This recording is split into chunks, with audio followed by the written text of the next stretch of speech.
दिल में अनेकों सपने लिए एकांशी सुहाग सेज पर बैठी अयांश का इंतजार कर रही थी। तभी अयांश आता है और उसे गुस्से में घूरते हुए कहता है, यह शादी केवल उस मनहूस रात की वजह से मुझे करनी पड़ी, वरना तुम मेरे पैर की जूती के बराबर भी नहीं हो। हमेशा याद रखना। जिसे सुन एकांशी की जो थोड़ी उम्मीद थी वह भी टूट जाती है। आखिर क्या हुआ था उस रात, यह जानने के लिए आप इस कहानी को अंत तक जरूर सुनिएगा। कहानी अच्छी लगे तो लाइक कर दोस्तों के पास भी शेयर कीजिएगा। इस कहानी का पिछला एपिसोड सुनने के लिए आप मेरे चैनल के प्लेलिस्ट में जाकर सुन सकते हैं। अगर आप मेरे चैनल पर नए हैं तो मेरे चैनल को सब्सक्राइब कर बेल को प्रेस कीजिएगा ताकि इस तरह की और भी कहानी आने पर आपको नोटिफिकेशन मिल जाए। चलिए कहानी सुनते हैं। एकांशी की मन की आह उस वक्त थोड़ी भड़क उठी जब आदित्य ने फिक्र दिखाते हुए उससे उसकी जिंदगी में क्या चल रहा है इसके बारे में पूछा, जो कि शायद पहली बार कोई पूछ रहा था। इन लम्हों में वो खुद पर काबू नहीं रख पाई थी और उसकी आंखों से आंसू उन बारिशों के बूंद से भी तेजी से गिरने लगे। अगले ही पल उसने उन आंसुओं को छुपाने के लिए अपने हथेली से चेहरे को ढक लिया और रोते हुए कहने लगी, अयांश को क्यों बताया कि मैं यहाँ हूँ? मैं उनकी जिंदगी की बेड़ियाँ नहीं बनना चाहती। वो मेरी वजह से खुलकर नहीं जी पा रही हैं। मैं थक गई हूँ अपने आप से और अपनी किस्मत से लड़ते हुए। इसलिए मैं इस हौच पौच की दुनिया में कहीं खो जाना चाहती हूँ ताकि कभी दूर से ही अयांश को देखूं तो कम से कम वो मुझे खुश नजर आए।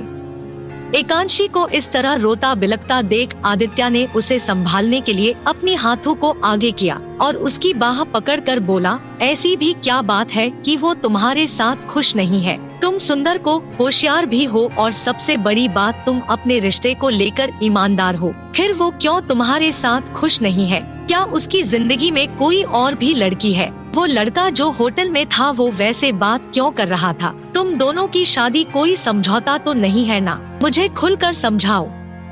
एकांशी उसके सभी सवालों के जवाब दे पाती उससे पहले उसने आदित्य के उत्सुक आंखों को एक नजर देखा, लेकिन चूंकि वो काफी लंबे समय तक चलती रही थी और शायद भीगने की वजह से भी वो अपने तबीयत को थोड़ा बिगड़ता हुआ महसूस करने लगी थी। इसलिए उसने झुकने के लिए अपने पीछे के दीवार का सहारा लिया और एक अजीब सी हंसी हंसते हुए बोली, ईमानदार? इस दुनिया में कोई मुझे ईमानदार नहीं मानता। हर किसी के लिए उस रात की जिम्मेदार मैं हूँ, लेकिन ये सिर्फ मैं जानती हूँ कि उस रात मैंने कुछ भी नहीं किया था। ऐसा कहते हुए एकांशी का कहना और हंसना खत्म हो गया। वो चुप हो गई, लेकिन उसके कानों में उस लड़के की कही हर बात और अयांश के द्वारा लगाए इल्जाम गूंजने लगे। शुरू से लेकर अब तक वो कितना अपमान होती आई थी, जबकि उसने कई बार अयांश से ये कहा था कि उसे कुछ भी याद नहीं है उस रात के बारे में। फिर भी अयांश उससे नफरत ही करता रहा, जैसे उसके अंदर कोई दिल ही नहीं था कभी जिसमें अयांश के शब्द चुप सकते थे। अचानक उन कुछ दर्दनाक यादों और शब्दों की वजह से एकांशी की आंखें एक बार फिर आंसुओं से भर गई। इस बार वो इस तरह रो रही थी जैसे ना जाने उसके अंदर कितनी देर से वो आंसू रुके हुए थे, जो अब बस बह जाना चाहते थे। रोते हुए लगातार वो कहे भी जा रही थी, मुझे उस रात की एक भी बात याद नहीं आती। ऐसा लगता है जैसे मेरी मेमोरी किसी ने मिटा दिया हो। मैंने उस रात कुछ भी नहीं किया था। अयांश मेरे साथ उस रूम में किस तरह पहुँचे थे इसका मुझे कोई अंदाजा नहीं है। फिर भी हर कोई सिर्फ मुझे ही दोष देता है। मुझे एक गिरी हुई लड़की समझते हैं। फिर भी मैं किसी को अपनी सच्चाई प्रूफ नहीं कर पाती। लाख कोशिश कर लूं अयांश की नजर में उठने की, लेकिन तब भी वो मुझे कैरेक्टरलेस लड़की ही समझते हैं। आखिर उन्होंने क्यों मुझे हर चीज का दोषी बना दिया? क्यों उन्हें मुझ पर यकीन नहीं है? क्यों एतबार नहीं कर सकते वो मेरा? एकांशी वेदना में इस पल ये सब कहते हुए बस रोए जा रही थी। जो आदित्य देख तो रहा था, लेकिन वो समझ नहीं पा रहा था कि आखिर वो उसे शांत कैसे कराए। हालांकि उसे अभी भी एकांशी की पूरी बात समझ नहीं आई थी, इसलिए वो अब भी उसे सुनना जारी रखना चाहता था। लेकिन जैसा कि वो खुद से भी हार चुकी थी, इसलिए अब उसने लंबी सांस खींचने और हिचकी भरने के अलावा कोई आवाज नहीं निकाली। वहीं अयांश, जो कि अब तक वहां पहुंच चुका था, उसे एकांशी को देखकर राहत तो मिली थी, लेकिन उसके पास जाने के लिए चलते हुए वो तब रुक गया जब एकांशी ने उस रात का जिक्र छेड़ दिया। उसकी पीड़ा कहने और रोने के तरीके से उसका दिल उसे इस पल झूठा कैसे कह सकता था। कहीं ना कहीं उसे भी लगने लगा कि उस पार्टी की रात एकांशी भी उसकी तरह ही कोई विक्टिम थी, जो किसी दूसरे इंसान की प्लान में फंस गई थी। वो उसके हर एक लफ्ज को बड़े ध्यान से सुन रहा था, इसलिए जब उसने कहना खत्म किया, काफी देर तक वहीं खड़े एकांशी को देखते रहने के बाद धीरे कदमों से चलते हुए उस तक पहुंच गया। क्या हुआ? अचानक अयांश को सामने देख एकांशी सहम गई। उसे यकीन नहीं था कि अयांश इतनी जल्दी वहां पहुंच जाएगा, इसलिए बिना सोचे समझे वहां से फिर भागने के लिए दौड़ी। लेकिन वो ठीक से चल भी ना सकी होगी कि उसका दिमाग ठंड लगने की वजह से घूमने लगा, जिसके कारण उसका शरीर एक पल के लिए सुन्न पड़ गया और अगले ही पल उसने खुद को अयांश के मजबूत बाह में गिरने से रुके हुए पाया। बंद होती आंखें और खोते होश के बीच भी उसके दिमाग में राजवी की कंट्रासेप्टिव पिल्स निगलते हुए तस्वीर ही उभर रही थी। शायद यही वजह थी कि वो अभी भी होंठों में एक ही बात रट रही थी, मुझे जाने दीजिए। आप उसके साथ खुश? मैंने कुछ नहीं की, मैं उस घटना को याद नहीं कर सकती, मैंने कुछ नहीं किया, मैंने। ऐसा कहते हुए उसकी पलकें और भारी हो गई और वो धीरे धीरे अपनी आँखों को बंद कर खोलने लगी। कमजोर पड़ती उस चेतन के साथ वो अयांश के शांत और आंसू से भरे आँखों में देख रही थी। उसी पल अयांश की मध्यम लेकिन सुनाई पड़ने वाली आवाज उसके कानों में पड़ी, जो कि कह रहा था, भागने का कोई फायदा नहीं होगा, मैं तुम्हें कहीं से भी ढूंढ लूंगा। अयांश की आवाज सुनने के बाद उसने बड़बड़ाना बंद कर दिया और धीरे धीरे उसकी बाहों में ही निढाल हो गई। उसकी आंखें बंद हो चुकी थी, लेकिन फिर भी माथे पर पड़ा बल ज्यों का त्यों नजर आ रहा था। उसकी परेशानी की लकीरें अभी भी चेहरे से गायब नहीं हुई थी। हालांकि बारिश के पानी में काफी लंबे समय तक रहने की वजह से उसकी स्किन और अधिक गोरी और मुलायम नजर आ रही थी। ठंड लगने की वजह से उसकी नाक हल्की गुलाबी हो गई थी। चेहरे पर गिरता पानी उसकी लंबी गर्दन से होते हुए उसके कपड़ों के भीतर जा रहा था, जो उसे आकर्षक दिखाने के लिए काफी था। कपड़े भीगने की वजह से उसके शारीरिक उभार भी साफ नजर आ रही थे, जिससे देख अयांश असहज हो गया। तब भी उसके भाव शून्य और सादगी से भरे हुए ही थे। जल्दी ही उसने एक हाथ से एकांशी के निष्क्रिय हो चुके शरीर को संभाला और दूसरे हाथ से अपने शरीर के ब्लेजर को निकालकर उसके सीने को ढक दिया। अपनी बाहों में उठाने के बाद उसने आदित्य को एक नजर देखा और उसे दबी सी आवाज में थैंक यू कहने के बाद वहां से जाने लगा। लेकिन जैसा कि आदित्य समझ चुका था कि अयांश और एकांशी के बीच कुछ भी ठीक नहीं चल रहा, इसलिए उसने अयांश को जाने देने से पहले टोका, तुमने इसके साथ क्या किया है जो ये तुमसे दूर भागना चाहती है? आदित्य के सवाल पर अयांश के कदम अपनी जगह पर ही रुक गए और वो उस बारिश की तेज बौछार में एकांशी के पीले पड़े बेहोश चेहरे को एकटक देखने लगा। उस सन्नाटे से भरे वातावरण में वो बारिश की ठंडी बूंदे अयांश को एकांशी के साथ किए अपने अब तक के सारे बर्ताव याद दिलाने लगी थी, जो उसके दिल में सुई चुभने जैसा था। उस पर से आदित्य का सवाल उसके परेशान मन को और अधिक तंग कर रहा था। शायद इसलिए वो वहीं खड़ा चुप रहा। उसकी चुप्पी को देख आदित्य अपनी जगह से चलकर उसके सामने आ गया और अपने हाथ को बांधे बोला, जवाब नहीं देना चाहते तो कोई बात नहीं, लेकिन याद रखना, जिस लड़की को तुमने अपनी बाहों में थाम रखा है वो तुम्हारे और दुनिया के नजरिए से अलग है। एक बार उसे अपनी दिल की नजर से देखने की कोशिश करो। तुमने जैसा उसे जज किया है वो उस तरह की नहीं है। उसकी तकलीफ समझो। एकांशी सिचुएशन से भागने वाली लड़की नहीं रही है और अगर वो इस बार ऐसा कर रही है तो वो अंदर तक टूट गई है या तुमसे दूर होने का फैसला कर चुकी है। इतना कहते हुए आदित्य ने अपने दोनों हथेलियों को ऊपर किया और एकांशी के चेहरे के ऊपर फैलते हुए बारिश के पानी को अपने हाथों पर रोकने लगा, जिसे देख अयांश को एक पल के लिए ऐसा लगा जैसे आदित्य एकांशी के प्रति अपने मन में कोई सॉफ्ट कॉर्नर रखता है। तभी आदित्य ने फिर कहना शुरू किया, देखो अयांश, मेरे लिए ये लड़की बहुत स्पेशल है। ये पहली लड़की थी जो मेरी दुनिया में आई थी और इसी ने मुझे जीने की पहली चाहत दी थी। इसलिए अगर मैं दोबारा इसे रोता देखता हूँ तो इसे तुमसे दूर ले जाऊंगा, उस जगह जहाँ ये खुश रहेगी। आदित्य की पूरी बात अयांश शून्य भाव के साथ सुनता रहा, लेकिन जब आदित्य ने उसे कहा कि वो एकांशी को उससे दूर ले जाएगा, तब अनायास ही अयांश ने अपनी सूनी और गहरी आँखों से उसे एकटक देखना शुरू कर दिया। आदित्य उसके इस बर्ताव से बिल्कुल भी वाकिफ नहीं था, इसलिए वो अयांश के मन की बात को जरा भी भांप ना सका और अपनी हथेली को एकांशी के चेहरे से पीछे खींचते हुए अपनी बाह को हवा में फैलाकर अदब से बोला, अगर तुम्हारी इच्छा इसका ख्याल रखने का नहीं हो रही तो लाओ, एकांशी को मैं अपने साथ ले जाता हूँ, मेरे लिए ये बोझ नहीं होगी। अयांश की पकड़ एकांशी पर तब थोड़ी कसी गई थी जब आदित्य ने उससे एकांशी को अपनी बाह में रखने का इशारा किया। इसलिए अयांश ने झट से अपने कदम पीछे लिया और अजीब तरीके से अपनी झुंझलाहट को छुपाते हुए बोला, तुमने इसे ढूंढने में मेरी मदद की, उसके लिए मैं पहले ही अपना आभार व्यक्त कर चुका हूँ, लेकिन इसका मतलब ये नहीं है कि तुम इस पर अपना हक जता सकते हो। मैं इसे बोझ नहीं मानता, भले ही ये तुम्हारी दुनिया की एक छोटी हिस्सा रही होगी, लेकिन मेरे लिए और मेरी दुनिया को मैं खुद संभाल सकता हूँ। ऐसी बात है तो जाओ, मैं नहीं चाहता कि तुम्हारी बाहों में बेहोश पड़ी लड़की और बीमार पड़ जाए, लेकिन मैं उसे देखने आऊंगा क्योंकि मुझे अब तुम पर यकीन नहीं है।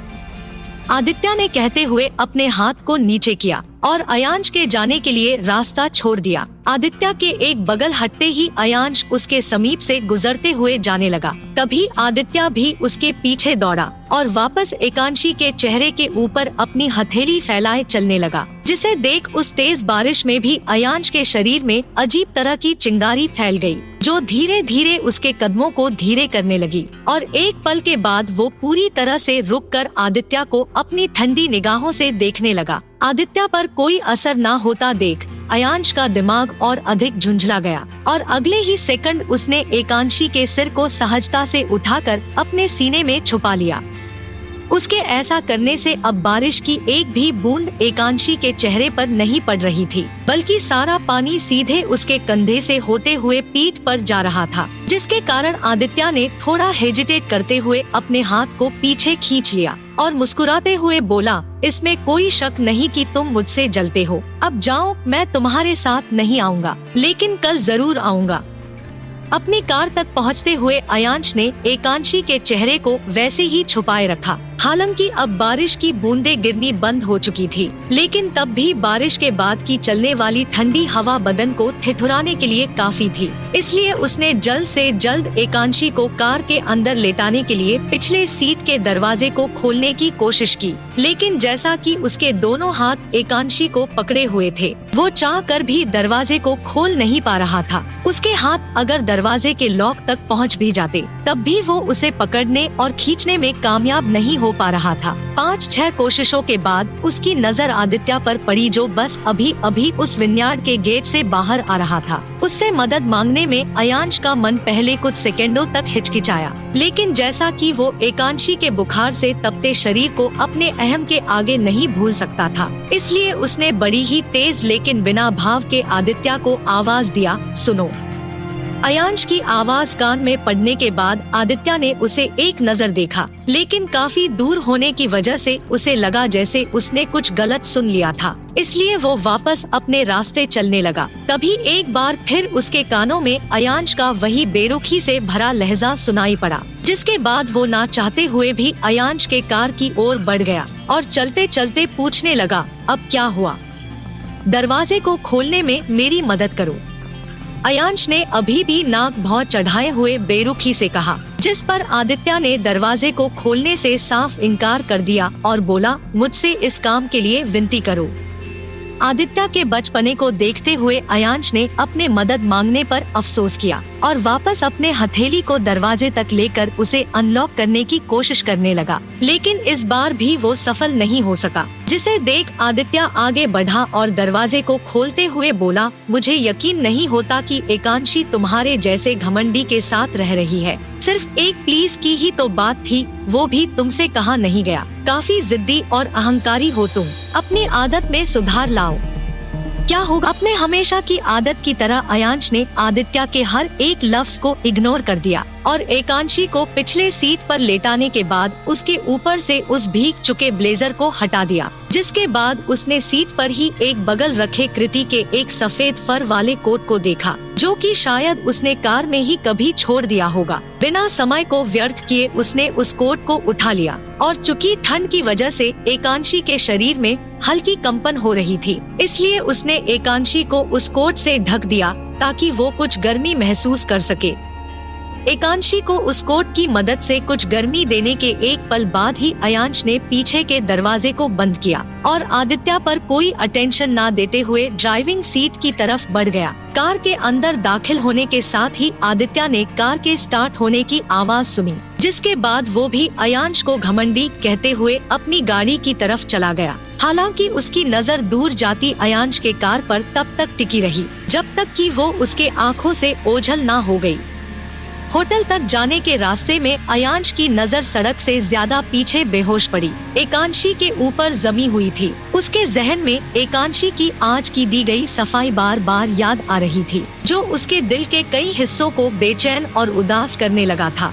क्या वो सच में कभी भी उस तरह की लड़की नहीं थी जैसा उसने उसे जज कर रखा था? आदित्य के पूछे गए सवाल भी उसके गहरी चिंता का कारण बने हुए थे। एकांशी के आंसू उस पल झूठे नहीं थे, उसके मन की सारी बात बिना किसी बनावट की प्रतीत हुई थी। ऐसे में वो कैसे उस पर यकीन करने के बारे में नहीं सोचता? मन ही मन वो भी ऐसा ही चाहता था कि एकांशी उस रात की घटना में निर्दोष निकले और वो उसके साथ एक सामान्य पति पत्नी की जिंदगी जी सके। लेकिन कहीं ना कहीं वो उस सीसीटीवी फुटेज में दिखी सच्चाई को भी अनदेखा नहीं कर सकता था। इसलिए होटल के दरवाजे पर रुकने तक वो इन्हीं सभी गुत्थी में उलझा रहा।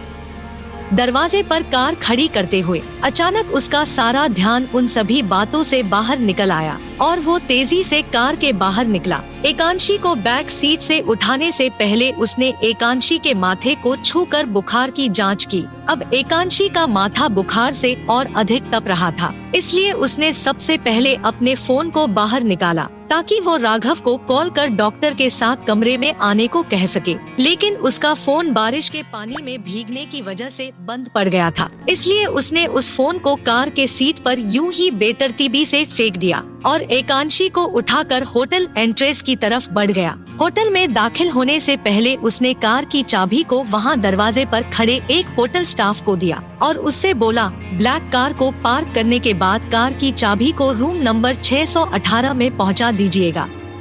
जी सर, अयांश के बात के जवाब में उस स्टाफ ने सामने से कहा और अपने काम को पूरा करने के लिए चला गया। इधर अयांश भी एकांशी को लेकर होटल रिसेप्शन तक गया और वहां खड़ी एक महिला स्टाफ से मेडिकल हेल्प के बारे में पूछने लगा।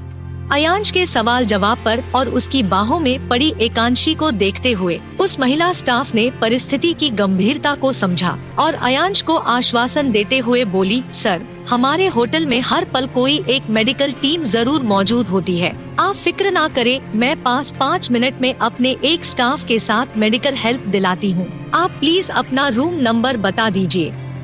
618 अयांश ने कहा और लिफ्ट की तरफ लंबे लंबे कदमों से बढ़ने लगा। लिफ्ट के अंदर जाने के बाद उसने किसी तरह लिफ्ट के बटन को प्रेस किया। लिफ्ट को ऊपर जाता महसूस कर उसने एकांशी की बंद आंखों पर एक नजर डाली और मन ही मन बोला, बस भी करो, अब और कितना सताओगी मुझे? मैं तुम्हें ऐसी हालत में देखकर सच में परेशान हो रहा हूँ। क्या तुम्हें मेरी जरा भी फिक्र नहीं होती? मन ही मन अपनी बात एकांशी से कहते हुए कब उसका फ्लोर आ गया उसे पता भी नहीं चला। लेकिन जब लिफ्ट का दरवाजा खुला तब वो तुरंत उससे बाहर निकल आया। ये पहले से ही रात के 1 बज चुके थे, इसलिए कमरे तक जाने के रास्ते में उसे एक भी इंसान नजर नहीं आया और न ही कहीं से कोई आवाज ही सुनाई पड़ रही थी सिवाय उसके अपने ही कदमों की आहट के अलावा। कमरे के अंदर पहुंचने के बाद अयांश ने सबसे पहले एकांशी को बेड पर लेटाया और फिर कमरे की एसी को बंद कर हीटर को ऑन कर दिया। बारिश में भीगने के कारण उसे भी छींकें आनी शुरू हो गई थी। फिर भी उसने एकांशी की तबीयत को पहली अहमियत दी और उसके बैग से कुछ सूखे आरामदायक कपड़े निकाल लाया। उसके पहने कपड़ों को हाथ लगाने से पहले वो थोड़ा असहज हो गया और उसे होश में लाने की कोशिश करते हुए उसे धीरे से थपथपाते हुए बोला, एकांशी, एकांशी, उठकर कपड़े बदल लो, ये गीले कपड़े तुम्हें और बीमार कर देंगे। कई बार उसे होश में लाने की कोशिश करने के बाद भी एकांशी जरा सी भी ना हिली। वहीं डॉक्टर के आने का भी समय होने लगा था, इसलिए वक्त की नजाकत को देखते हुए अयांश ने उसे उठाकर बेड के पीछे वाले दीवार से टिकाया और जैसे तैसे उसके गीले कपड़ों को उसके शरीर से अलग किया और उसे सूखे कपड़े पहनाने लगा। कपड़े पहनाने के दौरान अचानक एकांशी ने अपनी हल्की लाल और सूजी हुई आंखें खोली, जो इतनी कम खुली हुई थी कि उसे अपने बिल्कुल सामने बैठा अयांश साफ दिखाई नहीं दे रहा था। फिर भी उसने अपने होंठों को थोड़ा खोलकर एक कमजोर सी दबी आवाज में अयांश का नाम बार बार लेते हुए कहने लगी, अयांश, अयांश। अचानक एकांशी को होश में लौटता सुन अयांश, जो कि उसके कपड़े के बटन को लगा रहा था, उसके हाथ एकांशी के शरीर पर एक ही जगह रुक गए। वो उन लम्हों में थोड़ा सकपका सा गया। उसके भाव इस तरह बदल गए जैसे उसने बिना इजाजत लिए उसके कपड़े को बदलकर कोई गलती कर दिया था।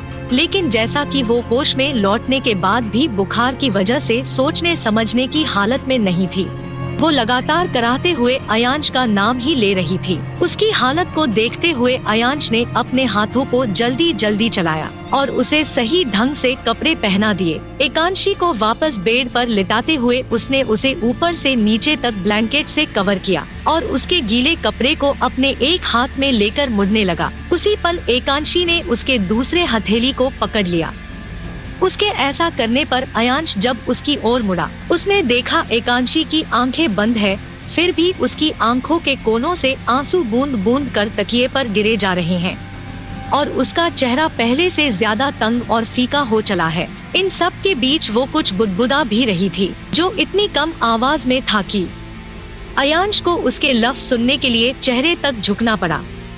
वहीं एकांशी के दिमाग में अभी भी हर्षित और लोगों के आपस में बुदबुदाने की आवाज ही घूम रही थी। उसका दिमाग शांत नहीं था। वो अभी भी अयांश के चिल्लाने और उसके शक को याद कर रही थी। शायद इसलिए वो बार बार अपने मन के वेदना को बाहर लाते हुए कह रही थी, मैंने कुछ भी नहीं किया। मैंने उस रात आपको कोई धोखा नहीं दिया। मैंने कोई प्लान नहीं बनाया था। मैंने कुछ भी नहीं किया। मैंने कुछ भी दिल तक बड़ी आसानी से पहुंच रही थी, लेकिन उसके चेहरे को देखकर हमेशा की तरह इस वक्त भी ये पता करना मुश्किल था कि वो क्या सोच रहा था। अपनी उसी ठंडी आभा के साथ वो काफी लंबे समय तक एकांशी को निहारता रहा।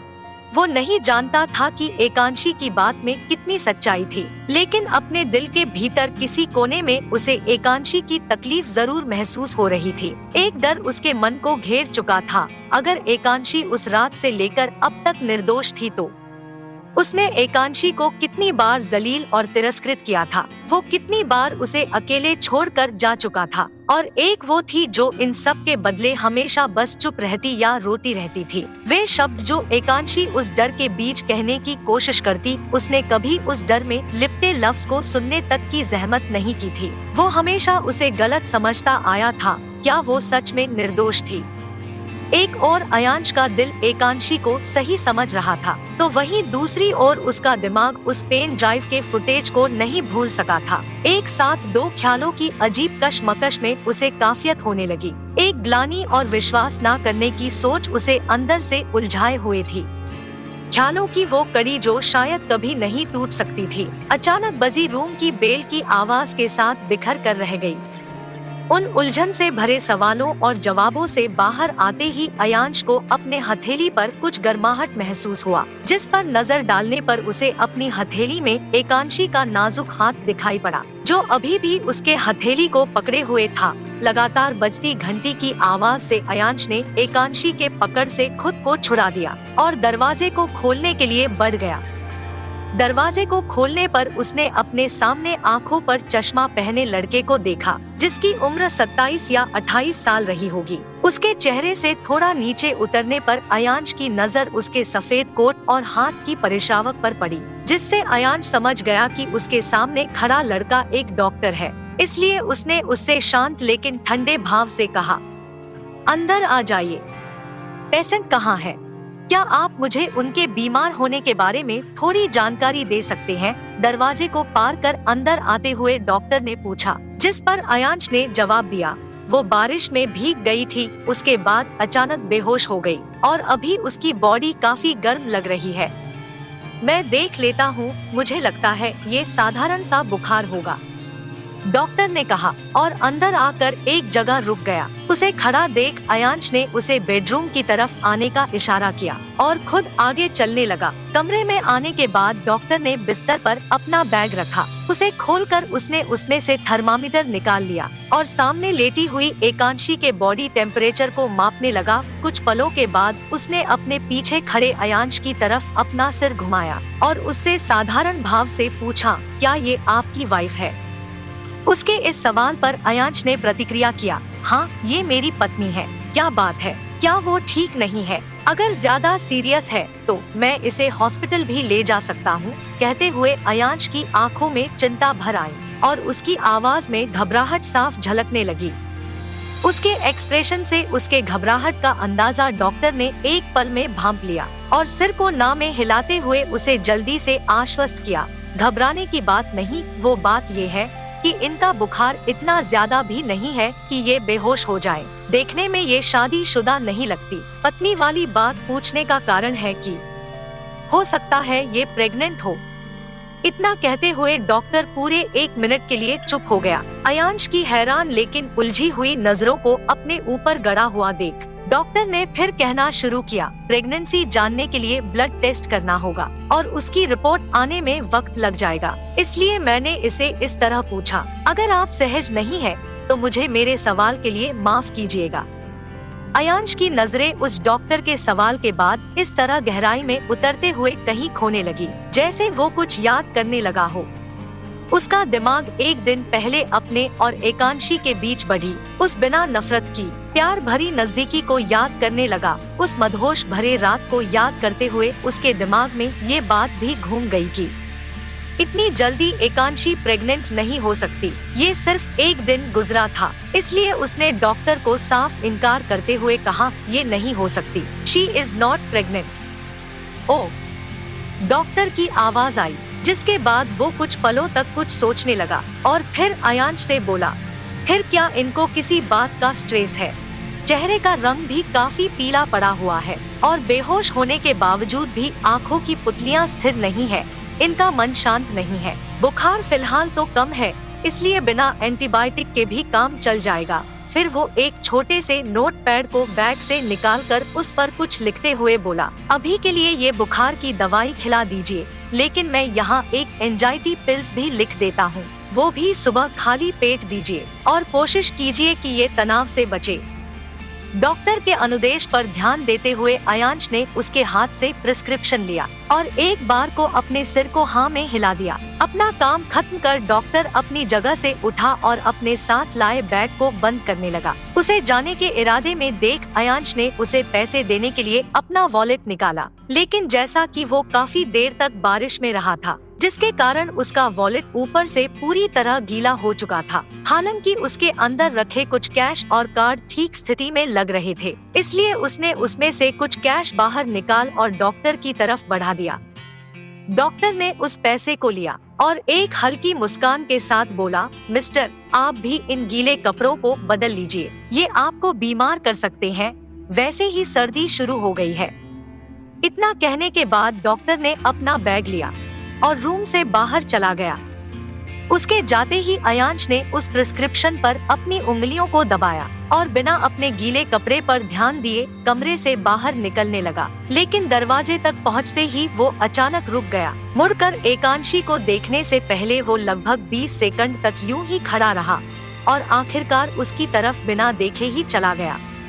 होटल के पास में ही एक मेडिकल स्टोर से दवाई लाने में अयांश को कम से कम 15 मिनट का वक्त लग गया, इसलिए जब वो कमरे में लौटा उसने एकांशी को बेड पर उठने की कोशिश करते देखा। वो अपने एक हाथ की कुहने के सहारे बेड पर हल्की ऊपर उठी थी और दूसरे हाथ से साइड टेबल पर रखे पानी के बोतल तक पहुंचने की कोशिश करने में लगी थी। बोतल तक पहुंचने में उसी हाथ कितने दफा कांपे थे, इसकी गिनती दरवाजे पर खड़ा अयांश भी ना कर पाया। एकांशी का गोल छोटा चेहरा इस पल बुखार की वजह से बिल्कुल किसी सूखे पत्ते के समान हो गया था, जिसमें ना तो कोई भाव नजर आ रहे थे और ना ही वो चमक नजर आ रही थी जो हमेशा उसके चेहरे को नूर किए रहती थी। एकांशी की खांसने की आवाज के साथ ही अयांश की तंद्रा टूट गई। और वो दौड़ते हुए उसके पास पहुंचा। उसने उसके आगे किए हाथ को पकड़ा और मेडिसिन बैग को बेड पर रख दिया। अपने दोनों हाथों का इस्तेमाल कर उसने बिना एक भी शब्द बोले एकांशी को सहज स्थिति में वापस से लेटाया और वो बोतल जिस तक एकांशी पहुंचने की कोशिश में थी, उसने उस बोतल को उठाकर ऊपर के ढक्कन को खोल दिया। एकांशी के सिर के करीब बैठ अयांश ने सबसे पहले बैग से एक मेडिसिन स्ट्रिप बाहर निकाला और फिर उसमें से एक पिल को अलग कर लिया। इस दवाई को खा लो, अयांश ने कहा और अपने हाथ को एकांशी के सिर के पीछे लगाकर हल्के से ऊपर उठाया। एकांशी, जो अभी भी पूरी तरह होश में नहीं आई थी, उसने अपने होंठों को हल्के से हरकत में किया और अपनी सुर्ख आंखों से अयांश को देखते हुए बुदबुदाने लगी, मैं उस रात पार्टी में नहीं जाती और आपसे नहीं मिलती तो मेरी जिंदगी अभी भी एक समान ही चल रही होती। आप क्यों हैं मेरी जिंदगी में, जबकि आपको मुझ पर यकीन ही नहीं है। मुझे आपके हाथ से कुछ भी नहीं चाहिए, मैं ठीक हूँ, बस मुझे जाना है कहीं भी दूर, जहाँ कोई मुझे ढूंढ ना सके। अयांश, जो कि एकांशी के सिर को उठाकर अपने पैर पर रख चुका था, उसने उसके माथे पर बिखरे बालों को समेटकर पीछे किया और धीरे धीरे उसके सिर पर अपना हाथ फेरने लगा। उसका स्नेह एकांशी के मानसिकता पर एक सुकून भरा प्रभाव डालने लगा, जिसके कारण उसका अशांत मन कुछ हद तक शांत हो गया और उसने धीरे धीरे अपनी आंखें बंद कर ली। उसकी बंद आंखें देख अयांश को जब लगा कि वो सो चुकी है, तब वो बड़े ही आहिस्ते से उसके सिर को बेड पर रखने की कोशिश करने लगा, लेकिन उसके एक हल्के से हलचल से एकांशी ने वापस अपनी आंखें खोल दी और अचानक अपने कांपते हाथ को उठाकर अयांश के शर्ट के एक कोने को छूने लगी। अपने कपड़े नहीं बदले, इसे बदल लीजिए, मैं अभी कहीं भी भागने की हालत में नहीं हूँ। मेरी तो आंखें भी ठीक से नहीं खुल रही और बहुत ठंड भी लग रही है। एकांशी की आवाज में कपकपी थी और बीच बीच में उसके दांत भी एक दूसरे से टकरा जाते, जिससे किटकिट की आवाज आने लगती। इधर अयांश तब से उसके जाने की बात सुनकर थोड़ा चिढ़ गया, जिससे उसकी आवाज तब थोड़ी झुंझला गई जब उसने एकांशी से कहा, तुमने कैसे सोच लिया कि तुम्हें कोई नहीं ढूंढ पाएगा? मैं तुम्हें कहीं से भी ढूंढकर खुद से बांध लूंगा। ये कभी मत सोचना कि तुम एक आजाद तितली हो। तुम अपने अंतिम सांस तक सिर्फ मेरे साथ रहोगी। और अब चलो मेडिसिन लो, बुखार बढ़ रहा है, इसलिए ठंड का एहसास हो रहा है।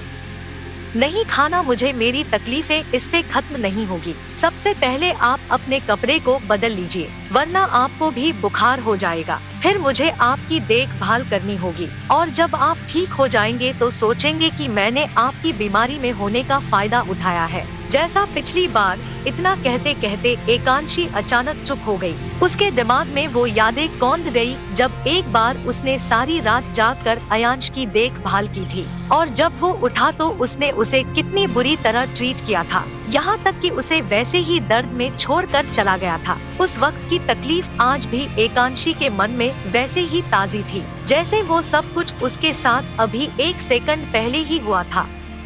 उस सुबह की तस्वीरें एक बार को उसके जहन में घूमी तो उसने अनायास ही अपना सिर अयांश के गोद से उठाकर तकिए पर टिका लिया। उन कुछ लम्हों में उसकी आंखें आंसुओं से भर गई, जो धीरे धीरे कोनों से बहकर तकिए पर गिरने लगी। उन आंसुओं की बूंदों को अयांश से छुपाने के लिए एकांशी ने तुरंत अपने बाह को आंखों पर रख लिया और बिल्कुल खामोशी से अंदर ही अंदर रोने लगी। भले ही एकांशी ने अपनी बात पूरी नहीं की थी, फिर भी अयांश उसके हर बात को समझ चुका था। बंगलौर आने से पहले अयांश को उस रात में एकांशी द्वारा की सारा एफर्ट्स अच्छे से याद आ चुका था और वो हर बार इस बात के लिए ग्लानि महसूस करता था कि एकांशी के इतना सब कुछ करने के बाद भी उसने उसे इतनी पीड़ा में डाल दिया था। इस वक्त उन पुरानी बातों की वजह से अयांश का मन भी कुछ खट्टा हो गया और वो एकांशी के आंसू छुपाते बाह को देखने लगा। इन कुछ पलों में ही वहाँ का माहौल इतना शांत और निराश हो गया कि अयांश को अपनी की गई गलती और अधिक परेशान करने लगी। उसे ऐसा लगा जैसे एकांशी की सिसकियां उसके सीने को चीर कर रख देंगी। एकांशी के वो छोटे आंसुओं की बूंद उसके दिल में किसी सुनामी की लहर की तरह थी, जो हर एक धड़कन के साथ उसके पूरे शरीर को कहीं अंधेरे से गहराई में धकेल रहा था। उसके हाथ एकांशी के आंसुओं तक पहुंचने के लिए हवा में उठ चुके थे, लेकिन ना जाने क्यों वो उसे छू या चुप नहीं करा पा रहा था। थोड़े पलों तक अपनी की हुई गलती का सामना करने के लिए किसी तरह अयांश ने अपने हिम्मत को बांधा और उस हवा में उठाए हाथ को एकांशी के बाह पर रखा। लेकिन वो एकांशी से उस सुबह के बारे में कुछ कह पाता या अपनी गलती को उसके सामने स्वीकार कर पाता, उससे पहले ही उसे एकांशी का शरीर किसी ज्वाला की आग की तरह महसूस हुआ। वो बुखार से तप रही थी, इसलिए अयांश का सारा ध्यान उन पुरानी बातों से निकलकर एकांशी के वर्तमान हालात पर आ गया। उसने तुरंत अपने हाथ में बुखार की दवाई पकड़ी और बोला, उठो और इसे खाओ, बुखार बढ़ रहा है और अगर तुम मेरी बात नहीं मानती तो मैं तुम्हें हॉस्पिटल में एडमिट करवा दूंगा। अयांश की आवाज में घबराहट और चिंता के भाव साफ महसूस करने के बाद भी एकांशी ने अपना बाह नहीं हटाया और चुपचाप वैसे ही लेटी रही। सर्दी लगने की वजह से वो बार बार छींक रही थी और उसके शरीर में भी काफी दर्द था, जिसे वो अयांश के सामने जाहिर कर उसकी सहानुभूति नहीं लेना चाह रही थी। इसलिए कुछ सोचते हुए उसने खुद को संभाला और अपने हाथ को बेड पर टिका कर उठने की कोशिश में जुट गई। एक बार जब वो सीधा बैठी, उसने अयांश के एक हाथ की पकड़ को अपने एक बाह पर महसूस किया, जिससे वो तुरंत समझ गई कि उसके उठने में अयांश ने उसे सहारा दिया है। उस तेज बुखार में उसे उठकर बैठने पर चक्कर भी आ रहे थे, जो उसे सीधा बैठने में मुश्किलें पैदा किए हुए था। फिर भी उसने वही जिद करते हुए कहा, मैं नहीं खाऊंगी मेडिसिन, मैं मरना चाहती हूँ। मरने के साथ सारी तकलीफों का भी अंत हो जाता होगा ना। आपको पता है, कई बार मैंने सोचा कि अपने आप को खत्म। एकांशी की बात खत्म होने से पहले ही अयांश ने उसके माथे पर अपनी हथेली रख बुखार के तीव्रता की जांच की, जिससे अगले ही पल उसने टेबल से बोतल को उठाया और दवाई को एकांशी की तरफ बढ़ाने के बजाय अपने मुंह में डाल लिया और फिर उस बोतल से एक घूंट पानी अपने मुंह में भर लिया। उसके बाद बिना एक भी सेकेंड गवाए वो बेड पर ही घुटनों के बल चलते हुए एकांशी के सामने आ गया। एकांशी, जो उसके चेहरे के बनावट में बदलाव को अपनी धुंधली पड़ती चेतना के साथ देख रही थी, उसे महसूस हुआ जैसे अयांश ने अभी अभी उसके दोनों बाह को पकड़ लिया हो। वो इस पर प्रतिक्रिया करती उससे पहले ही अयांश ने उसे बेड के विपरीत दबा दिया और खुद उसके ऊपर आ गया। चूंकि सर्दी की वजह से एकांशी अपने मुंह से सांस खींच रही थी, इसलिए उसके मुंह को खोलने में अयांश को ज्यादा दिक्कतों का सामना नहीं करना पड़ा। उसने अपने अंगूठे और तर्जनी उंगली के सहारे एकांशी के जबड़े को पकड़ा और उसे हल्के से दबाकर पूरी तरह मुंह को खोल दिया। एकांशी को सोचने या स्ट्रगल करने का मौका दिए बिना अयांश ने और अधिक देर नहीं किया और जल्दी से अपने चेहरे को उसके सामने ले आया। उसका निशाना एकांशी के होंठ थे। उसके होठों तक बढ़ने से पहले उसने एकांशी के शरीर के कंपन को अपने शरीर पर आसानी से महसूस किया, पर वो ये पता नहीं कर सकता था कि एकांशी ठंड लगने की वजह से कांप रही है या एकाएक लिए गए उसके स्टैंड की वजह से। हालांकि उसके डर को समझने के बाद भी अयांश के पास उसे जबरदस्ती दवाई खिलाने के अलावा कोई चारा नहीं था, इसलिए उसने दूसरे हाथ से एकांशी के हिलते डुलते दोनों हाथों को पकड़ा और उसे उसके सिर के ऊपर ले जाते हुए बेड के विपरीत जकड़ लिया और अपने मुंह में रखे पिल सहित सारा पानी एकांशी के मुंह में ट्रांसफर करने के लिए अपने होंठों को उसके होठों पर रख दिया, जिसके दूसरे ही पल पानी सहित दवाई भी एकांशी के मुंह के अंदर जा चुका था। दवाई को उसके मुंह में डालने के बाद अयांश ने कुछ भी अतिरिक्त नहीं किया और उसके चेहरे से खुद को दूर खींचने लगा। एकांशी, जो कि अयांश के दवाई खिलाने की जबरदस्ती को अब तक जान चुकी थी, उसने स्ट्रगल करना बंद कर दिया। क्योंकि पानी की वो घूंट दवाई की वजह से अब तक काफी कड़वी हो गई थी, इसलिए एकांशी ने उसे तुरंत ही निगल लिया। उसके मुंह का स्वाद पूरी तरह कड़वा हो गया था, फिर भी वो एकटक उसे अपनी खोती चेतना के साथ देख रही थी। वो भले ही खुद को किसी गहरी नदी में डूबता हुआ महसूस कर रही थी, फिर भी उसे इस बात का एहसास था कि अयांश ने जितने लंबे समय से उस कड़वी दवाई को अपने मुंह में रखा था, यकीनन उसके मुंह का स्वाद पूरी तरह खराब हो गया होगा। शायद यही वजह थी कि वो बेहोश होने से पहले कुछ कहना चाहती थी, लेकिन इससे पहले कि वो एक शब्द भी बोल पाती, उसे अयांश की आवाज सुनाई पड़ी, जो कहने के साथ साथ उसके गालों को धीरे धीरे सहला भी रहा था, मैं गलत था। उस रात को लेकर मैं जान गया हूँ कि ऐसा कहते हुए अयांश ना जाने क्यों अपने आगे के शब्द नहीं बोल पाया, लेकिन उसकी आंखों में पश्चाताप की एक अजीब से भाव स्पष्ट हो गए। उसका मन इस समय कितना बेचैन और असहज था, ये उसके अलावा कोई भी नहीं जान सकता था। उसके चेहरे की लकीर साफ जाहिर कर रही थी कि वो कुछ ऐसा कहने की कोशिश कर रहा था जो शायद उसने कभी कहने के बारे में सोचा तक नहीं था। कुछ हिम्मत जुटाने के बाद भी वो एकांशी के आंसुओं और उसकी दर्द से भरे भाव के आगे कमजोर पड़ गया और आखिरकार उसने बस इतना ही कहा, तुम मेरा फायदा कभी भी उठा सकती हो, मैं इसका हक सिर्फ तुम्हें देता हूँ।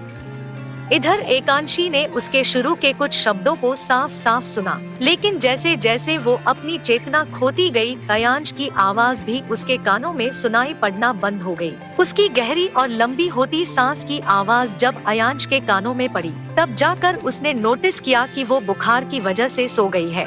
इसलिए उसने अपने शरीर के भार को उसके ऊपर से हटा लिया ताकि वो आराम से सुकून भरी नींद ले सके। बेड से उठने के बाद अयांश ने कंफर्टेबल कपड़े का एक सेट लिया और गर्म शॉवर लेने के लिए बाथरूम में चला गया। 10 मिनट बाद जब वो बाथरूम से बाहर निकला, उसके बाल अभी भी गीले थे और चेहरे पर अब भी पानी के छींटे नजर आ रहे थे। उसे देखकर ऐसा लग रहा था जैसे वो काफी हड़बड़ी में बाहर निकला था। कमरे में आते ही उसने सबसे पहले अपनी नजर को बेड पर घुमाया और ये सुनिश्चित किया कि एकांशी बेड पर लेटी तो है ना।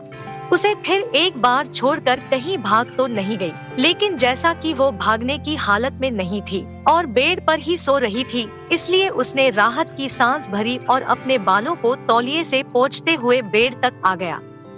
अपने हाथ में लिए तौलिए को बेड के एक बगल रख उसने एकांशी के माथे को छूकर उसके बुखार को चेक किया। अब तक उसका माथा उसी तरह गर्म था और उसका शरीर कांप रहा था, जिसे देखते हुए अयांश को चिंता होने लगी। लेकिन जैसा कि उसे दवाई खिलाने के बाद सिर्फ 10 मिनट ही गुजरा था, इसलिए उसने थोड़ा और इंतजार करने के बारे में सोचा और वहीं एकांशी के बगल में बैठ गया। उसके माथे को सहलाते हुए अचानक उसे कुछ सूझा और वो उठकर बाथरूम से एक मग ठंडा पानी ले आया। वो तौलिया जो उसने कुछ देर पहले अपने बालों से पानी सुखाने के लिए इस्तेमाल किया था, उसे पानी से भरे मग में भिगाया और फिर उसे निचोड़कर सारा पानी बाहर निकाल लिया। उसके बाद उस गीले तौलिए को उसने आहिस्ते से एकांशी के माथे पर रख दिया। 2 मिनट बाद उसने वापस वही क्रिया दोहराई। ऐसे ही कई दफा उसके माथे पर गीला टॉवल रखने के बाद उसने देखा एकांशी ठंड की वजह से खुद को समेटने लगी है और तो और उसके दांत भी आपस में लगकर अजीब सी आवाज उत्पन्न करने लगे थे। दवाई और गीले तौलिए की वजह से उसका बुखार बिल्कुल थोड़ी मात्रा में कम तो हुआ था, लेकिन फिर भी उसका शरीर ठंड से कांप रहा था, जिसे देख अयांश ने उस मग और टॉवल को नीचे फर्श पर रख दिया और एकांशी को कंबल से ढकने लगा। फिर भी जब एकांशी की कंपन खत्म ना हुई, तब वो खुद ही उसके समीप लेट गया और उसे अपने बाहों में भरकर इस तरह छुपा लिया जैसे वो उसके लिए कोई कीमती सा खजाना थी। अयांश के शरीर की गर्माहट पाकर कुछ समय के बाद एकांशी की कंपन खत्म हो गई और वो एक बार फिर गहरी नींद में चली गई, जिसे एहसास कर अयांश के जान में जान लौटी और वो उससे अलग होने के लिए थोड़ा मूव हुआ। लेकिन इससे पहले कि वो उठ पाता, उसने महसूस किया कि एकांशी ने अपने दोनों हाथों से उसके पहने कपड़े को काफी मजबूती से पकड़ रखा था, जिसे जबरदस्ती छुड़ाने का अयांश का कोई इरादा नहीं था। इसलिए उसने कोई कोशिश भी नहीं की और चुपचाप वापस उसे बाहों में भरते हुए लेट गया और उसके लंबे पलकों को छूते हुए फुसफुसाया, एकांशी, काश तुम अपने दिल में मेरे लिए भी एक कोना रख पाती। काश मैं तुम्हें बता पाता कि इतने सालों से अकेले रहने वाले एक मायूस शख्स की जीने की वजह बन गई हो तुम। काश तुम मुझे बेदर्द ना समझती, और अगर समझती भी हो तो काश तुम्हें इस बेदर्दी से इश्क हो जाता। एकांशी को अपनी बाहों में घेरे ना जाने कितने समय तक उसे यूं ही देखता रह गया था। जब भी वो सोने की कोशिश करता या अपनी आंखें बंद करता, उसे एकांशी के रोने और बार बार ये कहने की उसने उस रात को कुछ भी नहीं किया था याद आने लगता, जो उसके नींद को मार चुका था। इसलिए जब एकांशी का बुखार पूरी तरह उतर गया और वो गहरी नींद में चली गई, तब अयांश ने आहिस्ते से अपनी बाह को उसके सिर के नीचे से खींच लिया और बिना आहट किए उसके करीब से उठकर बेड से नीचे उतर आया। आगे बढ़ने से पहले उसने एकांशी के शरीर पर कंबल को पूरी तरह फैलाया और लगभग 5 मिनट तक कुछ सोचते हुए वहीं गतिहीन खड़ा रहा। हर एक सेकंड के साथ उसकी उंगलियां कंबल पर कसती जा रही थी, जो साफ तौर से उसके दिल में उठ रहे हजारों सवालों का जवाब न मिल पाने का प्रतिक्रिया थी। अपनी जिंदगी में पहली बार उसे ऐसा लग रहा था जैसे उसने कुछ बहुत गलत कर दिया था। एकांशी का उसके बीमारी में की गई मदद के बदले सुबह उठने पर उसने एकांशी को कितना अजियत दिया था। एकांशी के उन पलों में गिरे आंसू इस वक्त अयांश को अजीब सी ग्लानि में भरने लगे, जो बीतते वक्त के साथ इतना बढ़ गया कि वो खुद को एक और पल उसके सामने खड़ा ना रह पाया और चलते हुए अपने बैग की तरफ बढ़ गया। बैग के साइड चेन से उसने अपने सिगरेट के पैकेट और लाइटर को बाहर निकाला और साथ ही साथ उसने अपने फोन को भी कॉफी टेबल से उठा लिया। उसके बाद वो दरवाजे की ओर चला और कमरे को छोड़कर बाहर निकल गया। बाहर आने के बाद उसने लिविंग रूम के टेबल पर एकांशी के कुछ मेकअप के सामानों को बिखरा हुआ देखा, जिसके बाद अयांश उन सभी सामानों को समेटकर एक जगह रखने के लिए नीचे झुका और फिर सभी मेकअप प्रोडक्ट्स को एकांशी के बैग, जो कि टेबल के नीचे गिरा हुआ था, उसके अंदर डाल दिया।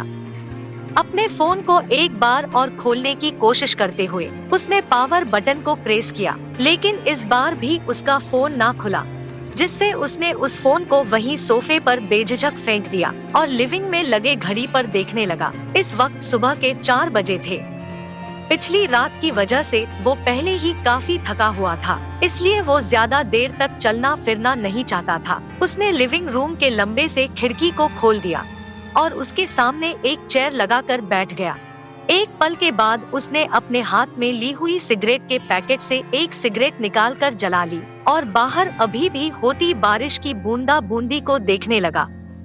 धुएं भरी सिगरेट के हर कश के साथ उसका चेहरा अब भी भावहीन था। थके हुए होने के कारण उसकी आंखें वर्णशून्य नजर आ रही थी। उसके बाहरी आभा से ऐसा लग रहा था जैसे कि सब कुछ ठीक हो, लेकिन अंदर ही अंदर उसका दिल उलझन में डूबा हुआ था। एकांशी की बातें और उस सीसीटीवी के फुटेज के बीच की कड़ी वो किसी भी तरह से सुलझा नहीं पा रहा था। वो नहीं समझ पा रहा था कि उसे एकांशी के बातों पर यकीन करना चाहिए या अपने देखे उस सीसीटीवी फुटेज पर।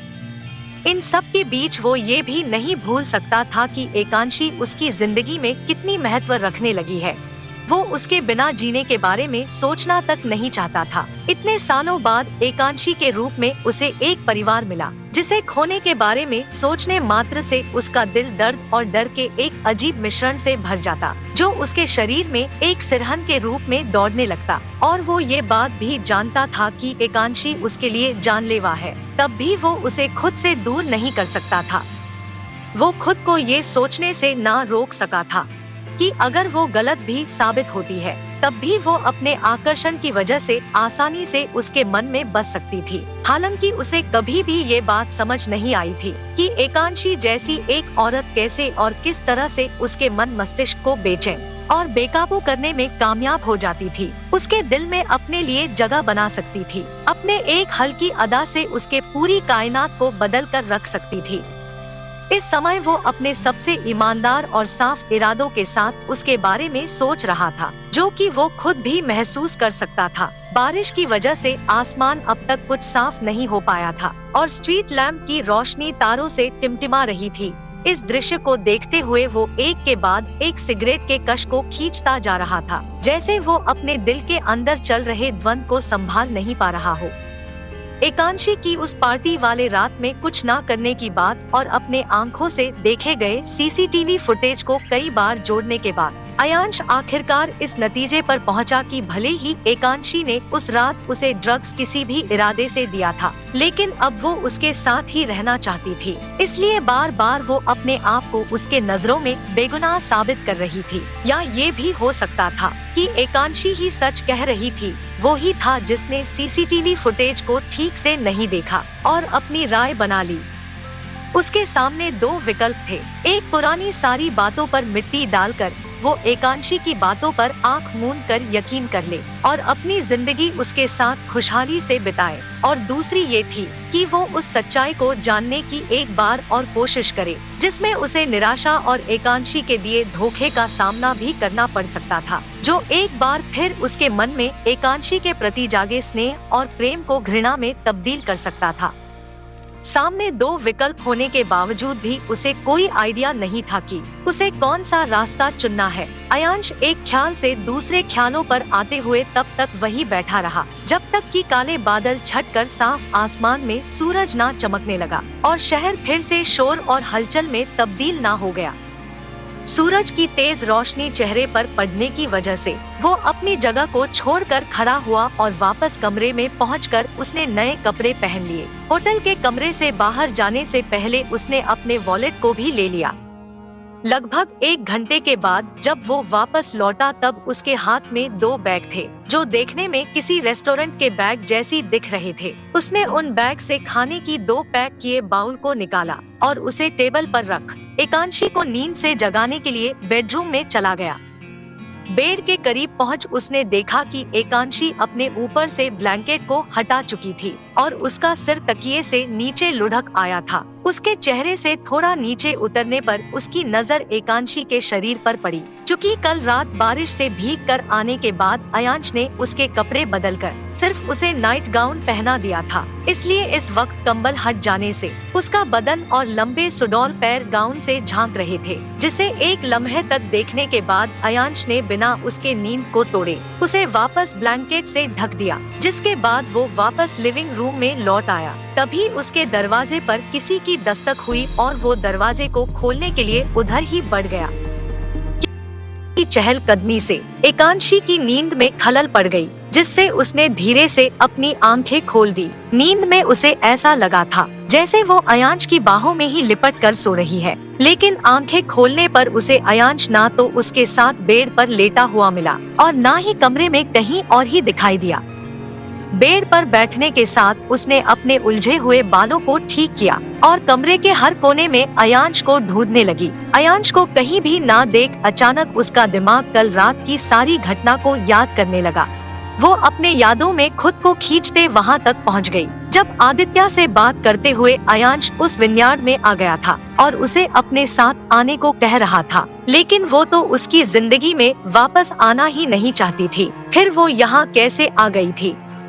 किसी फिल्म के सीन की तरह ही पिछली रात की यादें एक के बाद एक उसके आंखों के सामने से गुजरने लगी थी। विनयार्ड से वो होटल कैसे पहुंची थी, इसका उसके दिमाग में कोई याद नहीं थी, लेकिन होटल आने के बाद अयांश के द्वारा की गई परवाह उसे कुछ धुंधली सी याद आ रही थी, जिसमें उसे ये भी याद आया कि कैसे अयांश ने उसके मेडिसिन ना खाने की जिद पर जबरदस्ती से उसे दवाई खिलाई थी और उसके बुखार को कम करने के लिए माथे पर पट्टी भी बदली थी। लेकिन वो इस वक्त कहाँ था? कहीं वो उस पर गुस्सा तो नहीं था, जिसके कारण वो हमेशा की तरह उसे छोड़कर दूर चला गया था।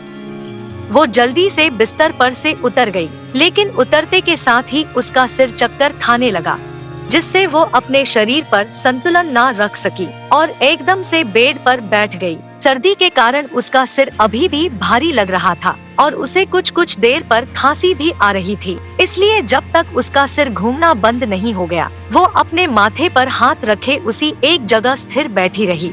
कुछ समय तक खुद को संतुलित करने के बाद वो अपनी जगह से आहिस्ते से उठी और कमरे के दरवाजे तक चली आई।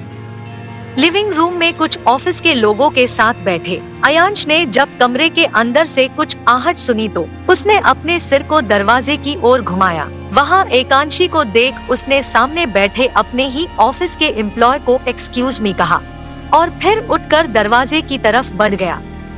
अयांश को अपनी ओर बढ़ता देख एकांशी धीरे से दरवाजे के पीछे हो गई। उसे लगा जैसे करीब आने पर अयांश बिना बताए भागने के लिए उस पर गुस्से से चिल्लाएगा, लेकिन अयांश ने ऐसा कुछ भी नहीं किया, बल्कि उसने सहजता से दरवाजे को हल्के धक्के साथ खोलने की कोशिश की, जिस पर एकांशी दरवाजे से अलग होकर खड़ी हो गई। कमरे के अंदर दाखिल होने पर अयांश ने एकांशी को ऊपर से नीचे तक ऑब्जर्व किया। उसका लटका हुआ चेहरा और एक दूसरे पर चढ़े हुए हाथ ये इशारा कर रहे थे कि वो डरी हुई थी, जिस कारण अयांश आगे बढ़ने के बजाय वहीं रुक गया और सीधे उसके तबीयत के बारे में पूछ लिया, कैसी हो अब? क्या बुखार वापस आ रहा है?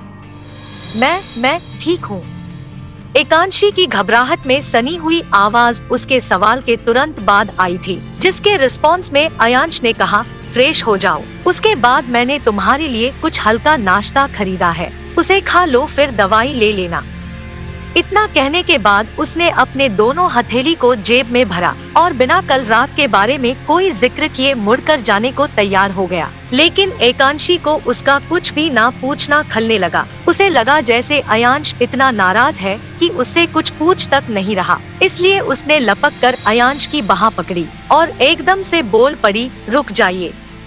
हाँ बोलो, मैं सुन रहा हूँ। अयांश ने कहते हुए एक नजर एकांशी के हाथ पर डाली जो उसके बाह को अब भी पकड़े हुए थी। अयांश की नजरों को हाथ की ओर मुड़ा हुआ देख एकांशी ने जल्दी से अपने हाथ को पीछे खींच लिया, जिस पर अयांश पहले उसके खींचे हुए हाथ और फिर उसके चेहरे को देख कुछ कहने का इंतजार करने लगा। वहीं एकांशी कुछ कहने के बजाय धीरे से उसके चेहरे को पढ़ने की कोशिश करने लगी। जब उसे इस बात का पूरा यकीन हो गया कि वो गुस्से में नहीं है और ना ही वो कोई सवाल करना चाहता है, तब जाकर उसके दिल में इस बात की तसल्ली हुई कि अयांश उससे नाराज नहीं है। अयांश को किसी बात से नाराज ना देखकर एकांशी की बिखरी सारी हिम्मत वापस आ गई, जिसके कारण उसने धीमे लेकिन स्पष्ट लहजे में कहा, कल रात मेरा ख्याल रखने के लिए शुक्रिया। उसकी बात खत्म होते ही अयांश ने आगे से उसे सहज करने की कोशिश की और बोला, इसकी जरूरत नहीं, वैसे भी ये मुझ पर उधार था। उधार? क्या मतलब है इसका? एकांशी ने पूछा। हल्की बातचीत से एकांशी का हल्का हुआ मिजाज देख अयांश ने अपने कदम उसकी ओर बढ़ाते हुए जवाब दिया, मुझे याद है। क्या?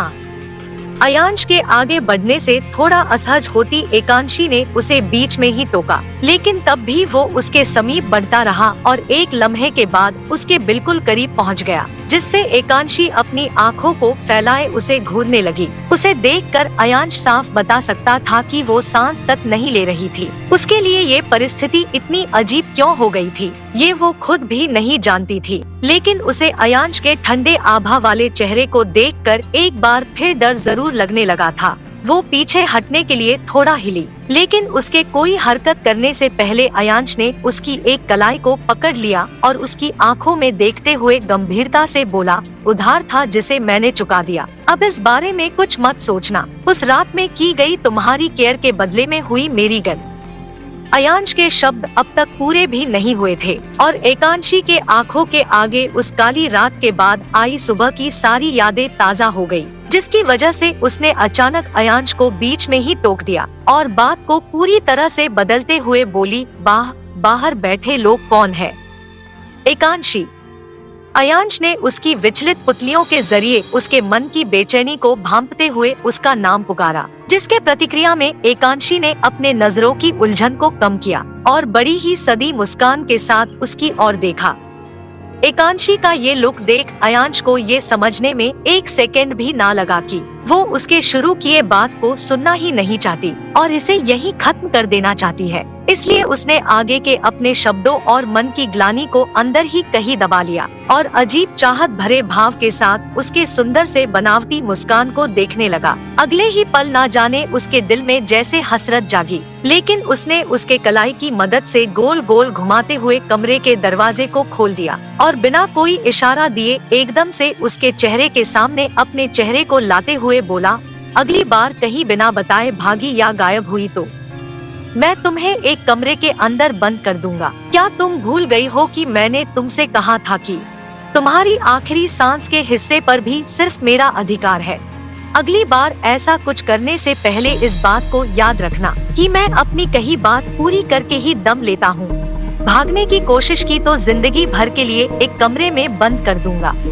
एकांशी, जो अयांश के अचानक किए जाने वाली हरकत से आज तक परिचित नहीं हो पाई थी, उसे समझ नहीं आया कि कैसे वो अयांश द्वारा एक सेकंड से भी कम समय में दरवाजे पर टिका दी गई थी और कैसे अयांश उसके इतने करीब आकर धमकी दे रहा था। हालांकि इन सब से ज्यादा वो इस बात से आश्चर्य में थी कि अयांश उसे धमकाते हुए बिल्कुल भी गुस्से में नहीं था, बल्कि वो सब कुछ बहुत ही सॉफ्ट और अधीरता भरे अंदाज में कह रहा था। शायद इसलिए वो उसके धमकाने पर कुछ जवाब देने से पहले सोचती रही और आखिरकार उसने अपने होठों को खोलते हुए कहा, मैं कल आपको परेशान करने के इरादे से नहीं भाग रही थी, वो तो बस उस लड़के की ऐसा कहते हुए उसके होठ बीच में ही रुक गए और फिर धीरे धीरे बंद हो गए। उसके कानों में उस लड़के हर्षित के द्वारा कहे गए 2 शब्द जलील औरत गूंजने लगे। उसके भीतर की अंतरात्मा तक उन 2 शब्दों की वजह से कांप गई। उसे महसूस हुआ जैसे उसका दिल एक बार फिर किसी ने बेरहमी से तोड़ दिया हो।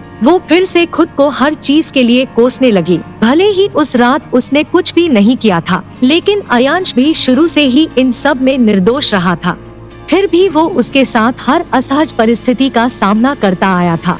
यहाँ तक उस रात के बाद अयांश ने उसके पिता से थप्पड़ भी खाई थी और मीडिया द्वारा उस पर किसी तरह का कीचड़ भी उछालने नहीं दिया था, बल्कि सारा दोष खुद के ऊपर ले लिया था। और देखा जाए तो उसने उससे शादी भी इसी कारण से की थी, वरना उसकी पसंद शायद राजवी थी, जिससे शादी के बाद भी अयांश ने अपना रिश्ता खत्म नहीं किया था। 2 प्यार करने वाले जोड़ी के बीच वो खुद को दीवार जैसी महसूस कर रही थी, जो कल राजवी और अयांश के बीच की नजदीकी के बारे में जानने के बाद से ही शुरू हुआ था।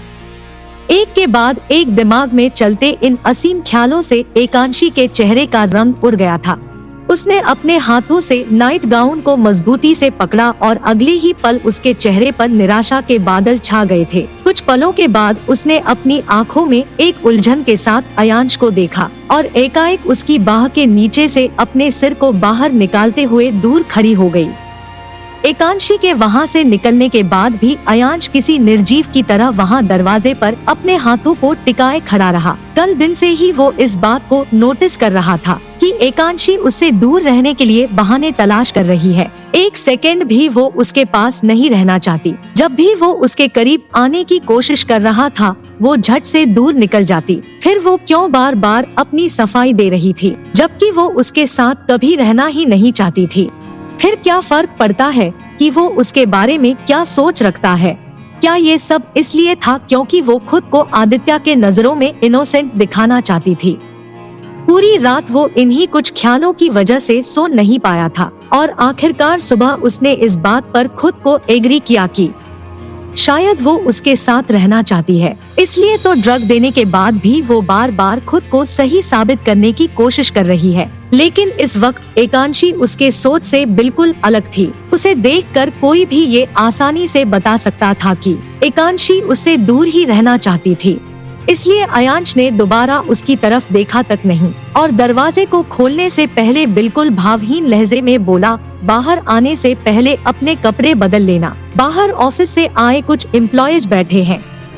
अयांश के बात पर एकांशी कुछ कहती उससे पहले ही अयांश उसे अनदेखा और अनसुना कर बाहर निकल गया, अपने पीछे दरवाजे को धम की आवाज के साथ बंद करते हुए। दरवाजे के बंद होने की आवाज सुन सभी एम्प्लॉय ने अपना सिर दरवाजे की ओर कर दिया और वहाँ से अयांश को आता देखने लगे। सोफे तक आते हुए अयांश ने कहा, ठीक है, होटल को कैसे डिजाइन करना है ये सब कुछ वहाँ रखे फाइल में मेंशन है। आप सब होटल का काम शुरू करवा दीजिए। काम खत्म होने तक आप सभी के रहने और खाने का खर्च आदित्य ग्रुप उठाएगा, लेकिन इस काम में ज्यादा समय नहीं लगना चाहिए। सिंगापुर के प्रोजेक्ट के लिए भी तैयार रहना है। क्या सबको मेरी बात क्लियर है? किसी का कोई सवाल है तो अभी पूछ सकता है, क्योंकि कल शाम को प्रोजेक्ट मैनेजर और मैं यहाँ से मुंबई के लिए निकल रहे हैं। प्रोजेक्ट मैनेजर हमारे साथ नहीं रहने वाली, फिर हमें गाइड कैसे मिलेगा? अयांश की बात खत्म होते ही एक एम्प्लॉय ने पूछा, जिस पर अयांश कुछ पलों तक सभी को देखता रहा और फिर उनमें से सबसे काबिल एम्प्लॉय की तरफ अपनी उंगली से पॉइंट करते हुए बोला, अब से इस प्रोजेक्ट के हेड मिस्टर गांगुली हैं। क्या आपको कोई प्रॉब्लम है मिस्टर गांगुली? नो सर, लेकिन अगर मुझे भी कुछ समझना हुआ तो? गांगुली ने पूछा। आप मेरे या एकांशी के असिस्टेंट से कांटेक्ट कर सकते हैं। राघव हर शाम को आपसे रिपोर्ट ले लिया करेगा। और किसी का कोई सवाल है? अयांश सभी को अपनी बात समझाते हुए भी बिल्कुल खोया खोया सा लग रहा था। ना तो उसकी आवाज में रूम में जाने से पहले की तरह कोई उत्सुकता थी और ना ही उसका चेहरा ही पहले की तरह खिला हुआ दिख रहा था। अयांश को अपसेट देख सभी एम्प्लॉयज ने आगे कुछ भी डिस्कस नहीं किया। और अपने सामने रखे सारे फाइल्स लेकर उलट पलट कर देखने लगे। कुछ देर तक फाइल को देखने के बाद मिस्टर गांगुली खड़े हुए और अयांश से कहने लगे, सर फिलहाल हमें सब कुछ क्लियर है। डाउट होने पर हम राघव सर से बात कर लेंगे। अब हमें चलना चाहिए।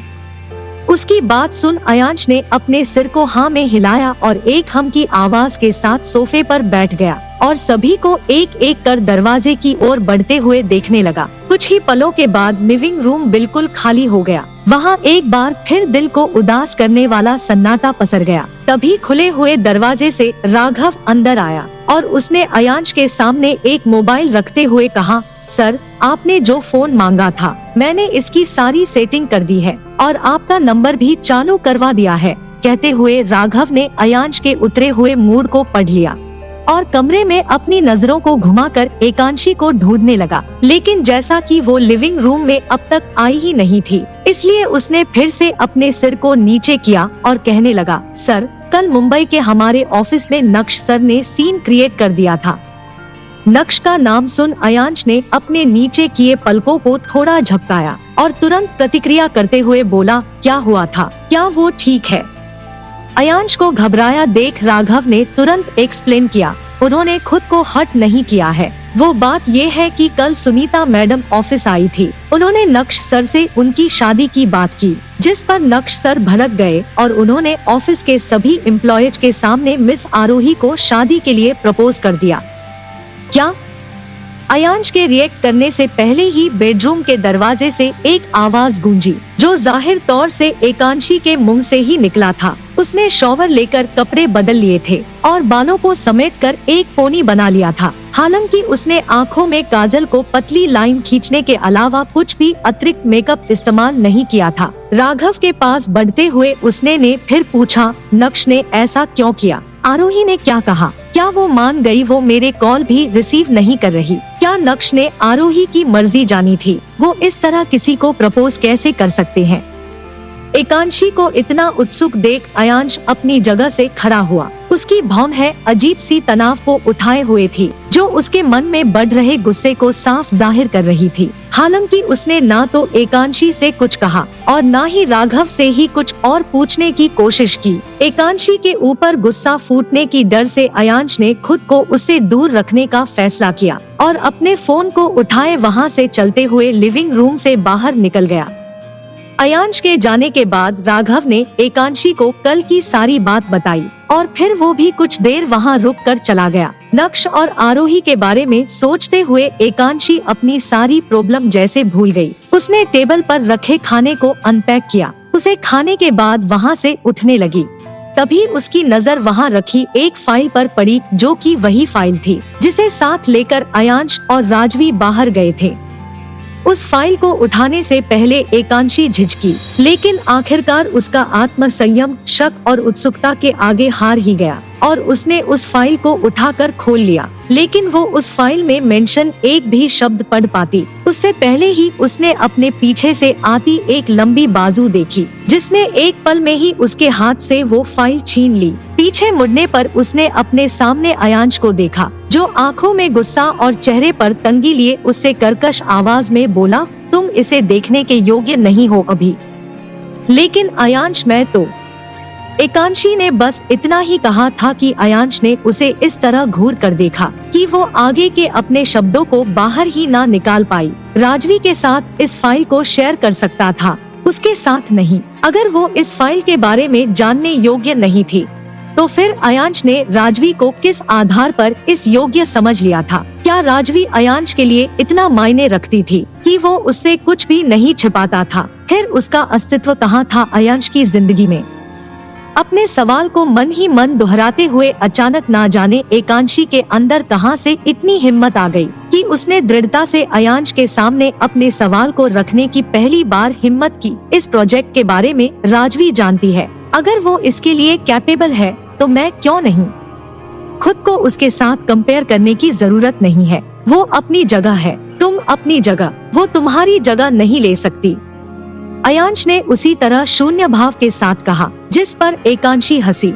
उसके आवाज में दुख और मजाक बनने की भावना साफ झलक रही थी। वो अपनी जगह है, मैं अपनी जगह फिर तो आपको इस बात का अफसोस होता होगा ना।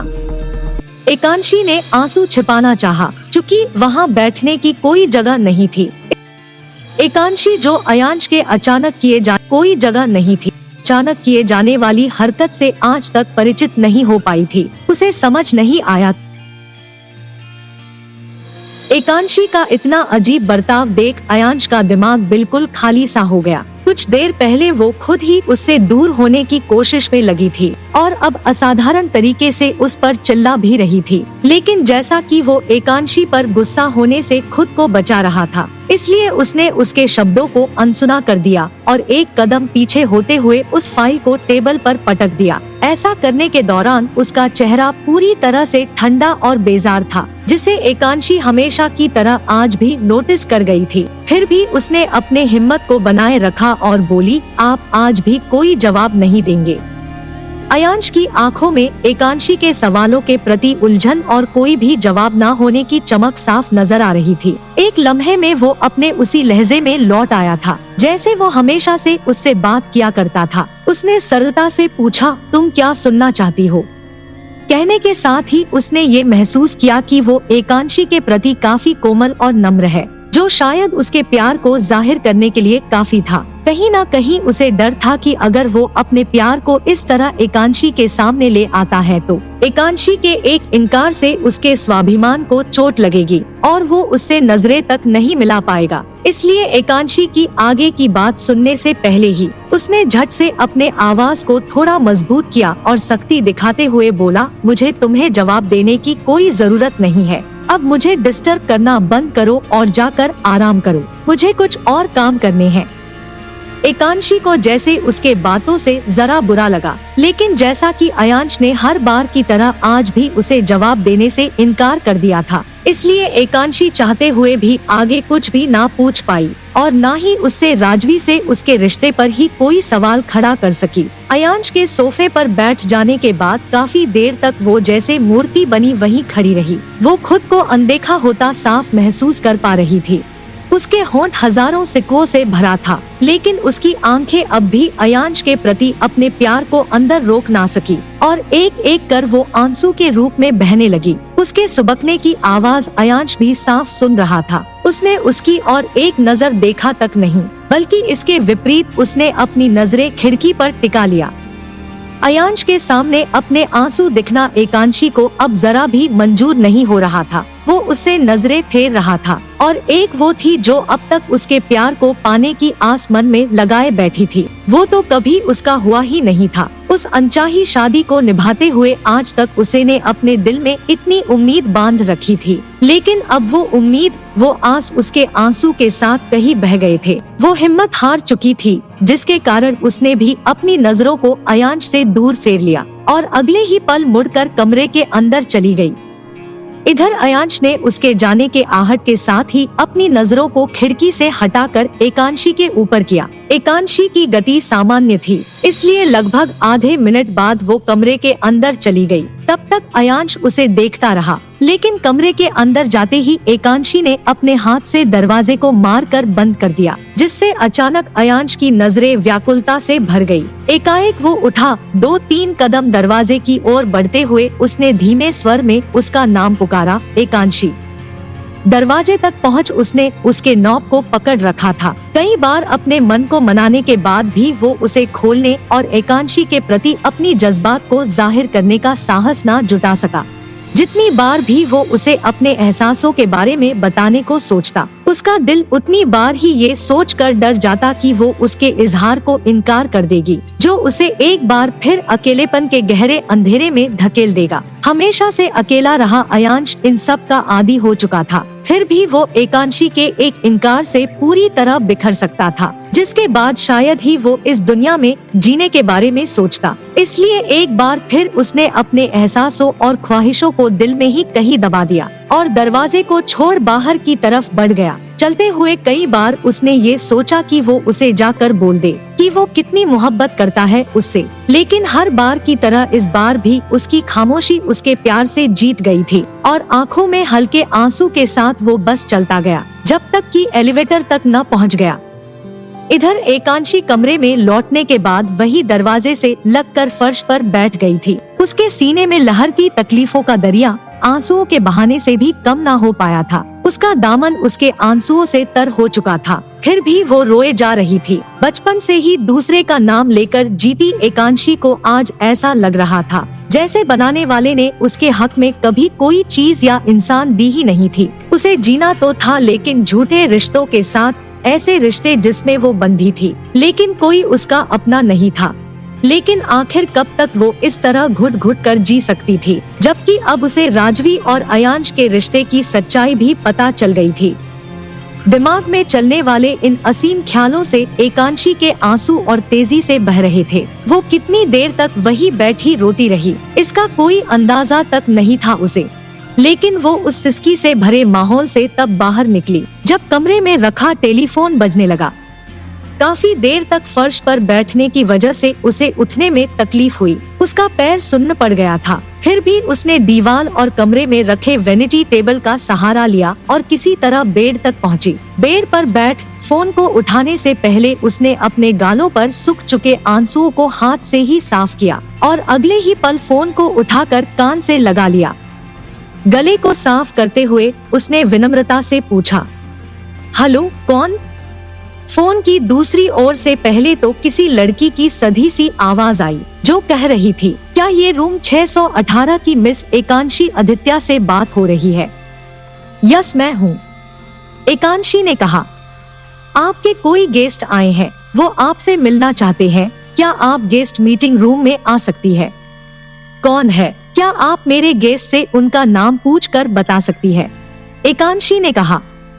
Yes ma'am, please wait. इतना कहते हुए उस लड़की की आवाज कुछ देर के लिए बंद हो गई। हालांकि जब फोन पर आवाज वापस लौटी तब आवाज किसी लड़की की नहीं बल्कि आदित्य की थी, जो काफी उत्सुकता से बोला, एकांशी, 15 मिनट में नीचे मिलो मुझे, वरना मैं ऊपर आ जाऊंगा। और अपने उस घमंडी पति को लेकर मत आना, वो ठीक से बात भी करने नहीं देता। अब मैं रखता हूँ। ये रिसेप्शनिस्ट मुझे घूर रही है, शायद मेरे हैंडसम लुक से प्रभावित हो गई है। ऊपर से मेरी प्यारी बीवी देख लेगी तो जलन के मारे फिर से बारिश करवा देगी।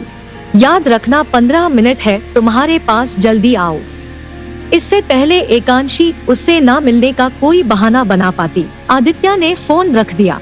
एक लंबी बीप की आवाज के साथ एकांशी ने कान से फोन को अलग किया और उसे वापस रख अपने पैरों को हाथ से दबाने लगी। सुबह से अलग ही तनाव में रहने की वजह से एकांशी ने बुखार की दवा नहीं लिया था और अब तक दोपहर भी हो चली थी, जिससे लंबे गैप की वजह से उसका बुखार वापस आने लगा था, जो धीरे धीरे उसके शरीर में दर्द और थकावट पैदा कर रहा था। रोने के कारण उसकी आंख भी कुछ सूजी हुई नजर आ रही थी और चेहरा पूरा पीला पड़ा हुआ था। ऐसे हालत में वो आदित्य से मिलने जाती तो आदित्य कई सारे सवाल उससे पूछता, जिसका जवाब वो खुद नहीं जानती थी, तो उसे क्या बताती। इसलिए वो उठी, उसने अपना चेहरा पानी से साफ किया और उसे सूखे टॉवल से पोंछने के बाद मेकअप लेकर आईने के सामने चली गई। होकर उसने अपने चेहरे पर मेकअप लगाया। उसने सूझे आँखों को छुपाने के लिए कई सारे मेकअप प्रोडक्ट को उस पर अप्लाई किया, जो आमतौर पर वो कभी भी इस्तेमाल नहीं करती थी। आँखों पर काफी सारा मेकअप करने के बाद उसने होठों पर हल्की गुलाबी लिपस्टिक लगाई और जैसा कि उसके कपड़ों पर भी आंसू के दाग लग गए थे, इसलिए उसने कपड़े भी चेंज कर लिए। कल रात के भागम भागी में उसने अपना फोन खो दिया था, इसलिए उसने अपने आप को आईने में एक नजर देखा और कमरे की कार्ड की लेकर बाहर चली गई। दरवाजे से निकल उसने दरवाजे को अपने पीछे बंद किया और चलते हुए कुछ ही देर में एलिवेटर के अंदर दाखिल हो गई। वहाँ पहले से एक जोड़ी खड़ी थी, जो एकांशी को अंदर आता देख एक बगल हो लिए। निचले फ्लोर का बटन प्रेस करते हुए एकांशी की नजर उस जोड़ी पर पड़ी, जो एक दूसरे के हाथ में हाथ डाले ना जाने क्या फुसफुसाते हुए क्या बातें कर रहे थे। बीच बीच में दोनों हंसने लगते, जो उनके एक साथ होने की खुशी साफ जाहिर करती। उन्हें बीच के प्यार और हंसी मजाक के रिश्ते को देख एकांशी के चेहरे पर भी मुस्कान तैर गई। वो उनके प्यार को देखते हुए कहीं खो सी गई। हमेशा से किसी का प्यार पाने का उसका ख्वाब टूट चुका था, फिर भी वो खुद को उस लड़की की जगह और अयांश को लड़के की जगह कल्पना करने से रोक ना पाई। जब भी वो लड़का उसके बालों को सहलाता या अपनी प्रेमिका से कुछ कहता, एकांशी का टूटा मन और अधिक टुकड़ों में टूट जाता। आखिर क्यों उसे ही कभी प्यार नहीं मिल सकता था? क्यों वो अयांश के साथ इस तरह के लम्हे को बिता ना पाई थी? इस तरह के कई सवाल से उसका दिल अंदर ही अंदर एक बार फिर रो पड़ा। निराशा से उसकी आंखें भर आई, जिसे किसी तरह उसने बहने से रोका और उस जोड़ी से अपनी नजरें हटाकर नीचे ले आई। कुछ पलों के बाद लिफ्ट का दरवाजा खुल गया और वो जोड़ी वैसे ही हाथों में हाथ डाले बाहर निकल गए। एकांशी भी उनके जाने से कुछ सहज हुई और लिफ्ट बंद होकर वापस शुरू हो गई। लगभग 20 सेकंड बाद लिफ्ट ग्राउंड फ्लोर तक पहुंच गई और लिफ्ट खुलते ही एकांशी बाहर निकली और सीधे गेस्ट मीटिंग रूम की तरफ चली गई। एकांशी से थोड़ा अनबन होने के बाद इधर अयांश भी होटल प्रोजेक्ट को लेकर साइट पर आ गया था। सब कुछ समझाते और देखते हुए दोपहर के 12 बज गए। तब जाकर उसने मिस्टर गांगुली को सब कुछ सही से करवाने का इंस्ट्रक्शन दिया और खुद वहां से कीर्ति की कार लेकर होटल लौटने लगा। काम के दौरान भी और ड्राइव करते हुए इस पल भी अयांश का ध्यान एकांशी के साथ कमरे में ही कहीं बंद था। हर बार कुछ कुछ देर पर उसे एकांशी की याद आ ही जाती थी। इतने ही देर में एक भी लम्हा ऐसा नहीं था जब अयांश का दिल एकांशी के लिए परेशान ना हुआ था। जल्द से जल्द वापस होटल पहुंचने के होड़ में अयांश कार को सड़क पर तेजी से भगा रहा था। तभी उसका फोन रिंग हुआ, जिससे उसने कार को साइड में रोकने के बजाय स्पीड को कम किया और फोन को रिसीव कर स्पीकर पर रख दिया। कॉल आर्या का था। फिर भी अयांश ने पहले कहा, क्या कुछ पता चला? सर, पहले ही मैंने सब कुछ आपको रिपोर्ट कर दिया था, यहाँ तक कि वीडियो भी भेजी थी। मुझे नहीं लगता कि इस केस में मिसेज आदित्य के अलावा कोई और दोषी है। उस वीडियो में मिसेज आदित्य ने खुद ही पिल्स आपके ड्रिंक में डाली है और शक होने की गुंजाइश को खत्म करने के लिए उन्होंने वो ड्रिंक वेटर के हाथों भिजवाया। वीडियो में सब कुछ साफ है। फिर मैं एक ही चीज की कितनी बार जांच करूं? लेकिन सवाल ये उठता है कि उन्होंने ऐसा किया क्यों? अगर आप चाहते हैं तो मैं ये वीडियो आपको फिर से सेंड कर देता हूँ, आप खुद ही तसल्ली कर लीजिए। इसमें होटल स्टाफ और मैनेजमेंट की वॉइस रिकॉर्डिंग भी है जो मैंने कल ही इकट्ठा की है। आप उसे भी सुनकर इत्मीनान कर सकते हैं कि इस केस में और अधिक पता करने जैसा कुछ भी नहीं है। आर्या की बात सुन अयांश के सच जानने की आखिरी उम्मीद भी खत्म हो गई। अब तक जितनी बार भी उसने एकांशी को बेगुनाह साबित करने की कोशिश की थी, हर बार उसके हाथ सिर्फ हार ही लगी थी। हर बार वो उसके साथ धोखा करती हुई साबित हुई थी। हालांकि ये पहली बार नहीं था, फिर भी उसे वही तकलीफ हुई जो पहली बार उस सीसीटीवी फुटेज को देखने के बाद महसूस हुई थी। उसके पास आर्या से कहने को कोई शब्द नहीं थे, इसलिए उसने बिना कुछ कहे ही फोन को डिस्कनेक्ट कर दिया। ना तो उसने आर्या से वीडियो ही मांगा और ना ही कोई वॉइस रिकॉर्ड ही सेंड करने को कहा, क्योंकि वो इस बात को क्लियरली जान गया था कि चाहे वो अपनी सारी जिंदगी भी एकांशी को बेगुनाह साबित करने की कोशिश क्यों ना करे, तब भी वो गलत ही साबित होगा और एकांशी ही वो लड़की होगी जिसने उसे अपने साथ एक रात बिताने को मजबूर किया था। उसकी इज्जत मीडिया में एकांशी की वजह से उछली थी। उसके कारण ही वो नक्श की नजरों के सामने भी खुद को छोटा महसूस करता है। इन सब के बावजूद अयांश को उससे बेपनाह मोहब्बत हो गई थी। वो उसे किसी भी गलतफहमी या पुरानी बातों की वजह से छोड़ नहीं सकता था। इसलिए इस बार अयांश ने ज्यादा देर तक इन सब के बारे में परवाह न किया और आर्या की बातों से निकलकर एकांशी के वर्तमान में बदलते बर्ताव के बारे में सोचने लगा। जैसा कि सुबह एकांशी को रुलाने के बाद उसे भी अच्छा महसूस नहीं हो रहा था, इसलिए उसने मन ही मन खुद से कहा, वो सिर्फ उस प्रोजेक्ट के बारे में ही तो जानना चाहती थी। मुझे गुस्सा नहीं करना चाहिए था। वो मुझसे नाराज हो गई होगी क्या? खुद से बड़बड़ाते हुए उसने कार को सड़क के एक किनारे लगाया और अपने फोन को उठाकर उसमें कुछ सर्च करने लगा। फोन में कुछ पढ़ने के बाद उसने अपने सिर को हल्के से कार की खिड़की के बाहर किया और कार के चारों को देखने लगा। एक पल के बाद उसे एक ज्वेलरी शॉप नजर आई, जिसे देखने के बाद उसने फोन के सर्च बटन को फिर से प्रेस किया और उसकी उंगलियां तेजी से फोन के कीबोर्ड पर चलने लगी। अपने मन के सवाल को फोन के सर्च बार में लिखते हुए अयांश ने मन ही मन पढ़ा, नाराज पत्नी को कैसे मनाए।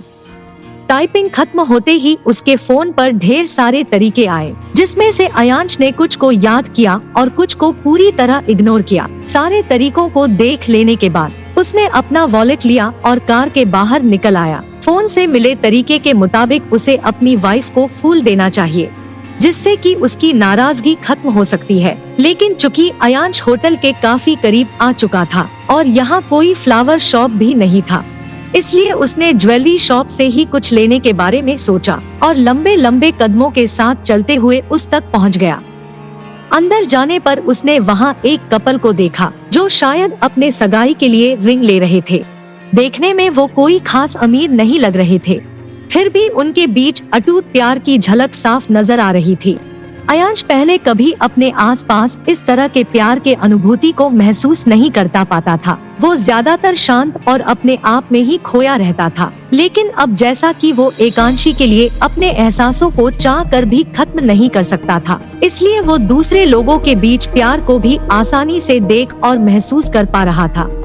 उन्हें देखते हुए अयांश की नजर एक डायमंड रिंग पर पड़ी, जो दूर से ही चमक कर उसे अपनी ओर आकर्षित कर रही थी। वो पूरी तरह सफेद हीरा नहीं था, बल्कि उसका रंग हल्का आसमानी था और उसका शेप हार्ट की तरह था। डायमंड के किनारे चारों ओर कुछ घुमावदार डिजाइन बना हुआ था, जिसके ऊपर छोटे छोटे कई सारे नीलम जड़े हुए थे। उस रिंग को शॉप के बिल्कुल बीचों बीच हाई सिक्योरिटी के साथ रखा गया था, जैसे वो इस शॉप की सबसे कीमती रिंग हो। उसके आसपास 2 से 3 लोग इकट्ठे भी थे और वहीं से एक सेलर से उसे दिखाने की डिमांड भी कर रहे थे, लेकिन सेलर उनसे बस यही कहे जा रही थी कि अगर वो उसे खरीदने को तैयार है तो ही वो उसे सबके सामने ले आएगी।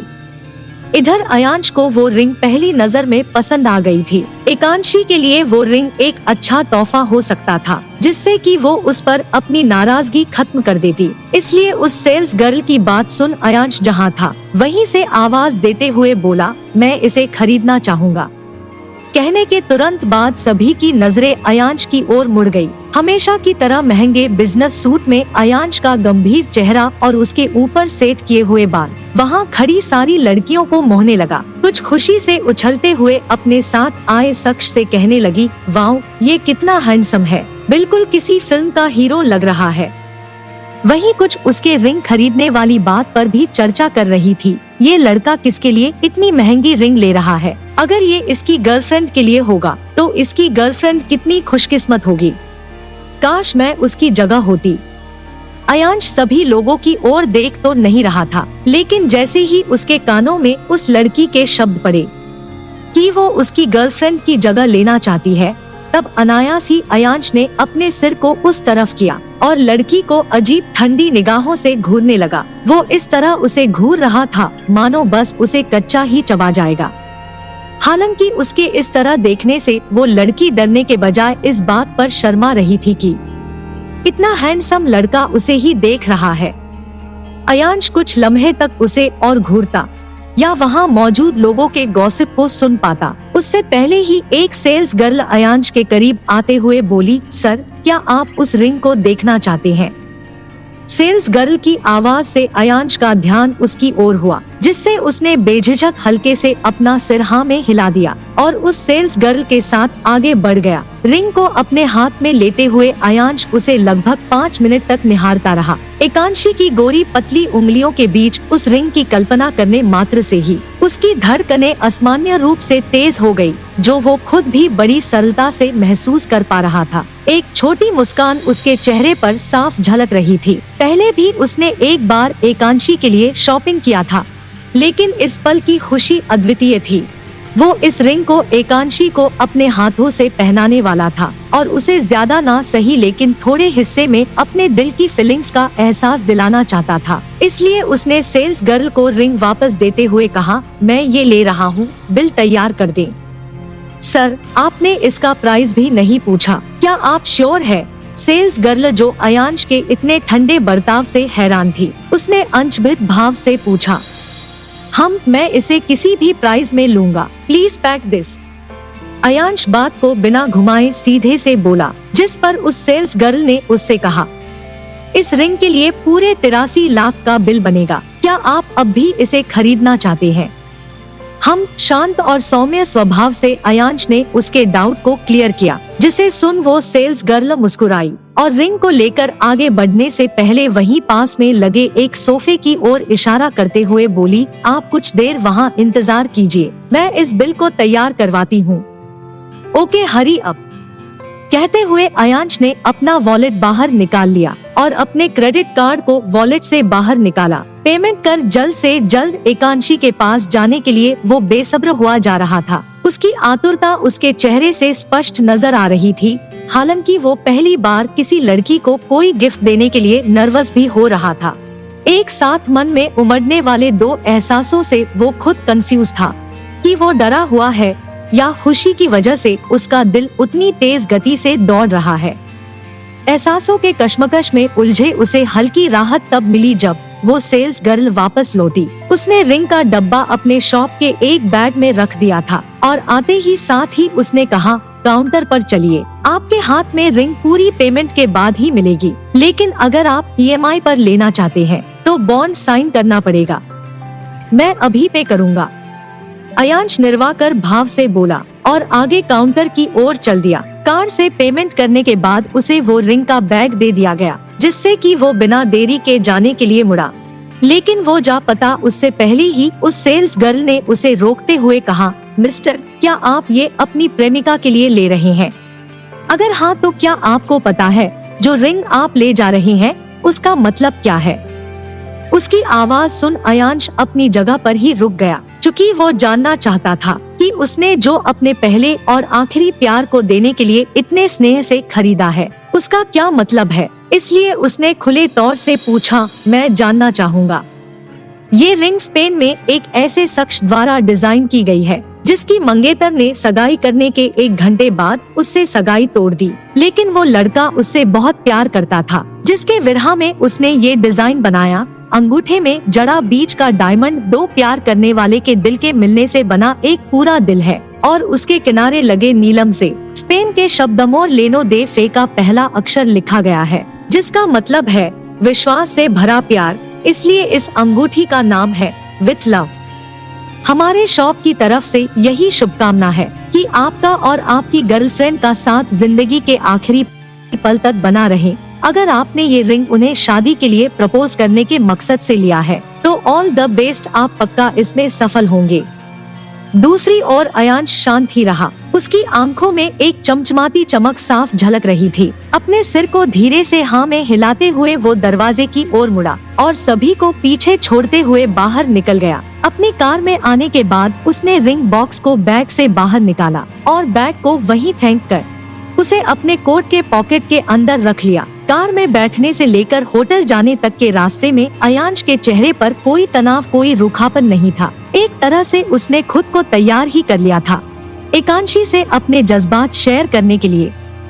एकांशी के बारे में ही सोचते हुए अचानक अयांश के दिमाग में आर्या की सारी बात घूम गई। उसने जब गौर से सोचा तो उसे याद आया कि उस पार्टी वाले रात कमरे में सबसे पहले कैमरे के साथ मीडिया आई थी। उन्हें कैसे पता था कि वो उसी रूम में है और उस कमरे में ऐसा कुछ है जो उन्हें रिकॉर्ड करना है। वो पूरी तैयारी के साथ आए थे, जैसे वो उसी न्यूज के इंतजार में बैठे हो। यहाँ सोचने वाली बात ये भी थी कि किसी भी होटल में कमरों का 2 से 3 कार्ड की होता है। उनमें से एक उसके पास थी, दूसरी एकांशी के पास होगी, क्योंकि एकमात्र वही लड़की थी जो उसके बाद कमरे के भीतर आई थी। लेकिन तीसरी कार्ड की किसके पास थी? क्या ये मीडिया के पास थी या किसी ऐसे इंसान के पास थी जो एकांशी और उसके प्रति खुन्नस से भरा था? माना कि उस फुटेज में एकांशी को ड्रिंक में नशीला ड्रग डालते साफ देखा जा सकता था। लेकिन यहाँ अयांश के दिमाग में ये बात भी कौन थी कि आखिर एकांशी उस कमरे में वैसी हालत में मीडिया के सामने क्यों जाना चाहेगी? अगर वो उसके साथ बस एक रात बिताना चाहती थी तो जाहिर तौर पर वो अपने सभी योजना को गुप्त रखने की कोशिश करेगी। फिर मीडिया बुलाने वाला काम उसका तो नहीं था। क्या पार्टी में कोई ऐसा भी मौजूद था जिसने एकांशी की हर हरकत पर नजर रखी हुई थी और जैसे ही वो कमरे के अंदर दाखिल हुई उसने मीडिया को कॉल कर दिया? या एक अटकल ये भी हो सकता था कि उसने एकांशी को ये सब कुछ करने के लिए मजबूर किया हो। उस रात की सारी घटना के बारे में गहराई से सोचते हुए अयांश कब होटल से करीबी रास्ते पर आ गया उसे पता भी नहीं चला। लेकिन जब वो अपने ख्यालों से बाहर निकला, उसने अपनी कार को 20 से 30 स्पीड पर चलते देखा। वक्त देखने पर उसे समझ आया कि इतनी कम दूरी ही वो पिछले आधे घंटे से तय कर रहा है। होटल के पार्किंग लॉट में कार लगाने के बाद दरवाजे को ओपन करने से पहले उसने अपना फोन लिया और राघव को कॉल मिला दिया। राघव, जो कि होटल साइट पर था, उसने अयांश का कॉल आता देख तुरंत रिसीव कर लिया। यस सर, यहाँ सब कुछ फिक्स कर दिया गया है आज के लिए। वो इतना ही कह सका था कि अयांश ने उसकी बात को बीच में काटते हुए कहा, ठीक है, फिलहाल के लिए ये सब कुछ तुम ही देख लो और थोड़ा फ्री होने के बाद पता करो कि 3 महीने पहले मिस्टर दिनेश के पार्टी में जो कुछ भी हुआ उसकी भनक मीडिया को कैसे लगी। उन्हें कैसे पता चला था कि मैं और एकांशी एक ही कमरे में थे। हो सके तो उसका नाम निकलवाओ जिसने मीडिया को कॉल किया था। राघव उसकी बात सुन थोड़ी देर के लिए चुप हो गया। वो अयांश और एकांशी के रिश्ते की सच्चाई बखूबी जानता था और कहीं ना कहीं वो इसी कोशिश में लगा रहता कि एकांशी के प्रति अयांश कुछ विनम्र हो जाए। और अब अगर इन सब में एकांशी का नाम एक बार फिर आता है तो अयांश के दिल में एकांशी के लिए बना सॉफ्ट कॉर्नर फिर से खत्म हो जाएगा। इसलिए उसने बात को पूरी तरह से काटने की कोशिश करते हुए कहा, सर, लेकिन ये 3 महीने पहले की बात है। ऐसे में किस रिपोर्टर को याद होगा कि उन्हें उस रात किसने कॉल किया था? और फिर उसके बाद तो रिपोर्टर ने कई सारे स्टोरी भी कवर की होगी। फिर उन्हें सिर्फ उसी रात की घटना तो याद भी नहीं हो सकती ना। ये पता करना तुम्हारा काम है। इसे जल्द से जल्द सुलझाओ।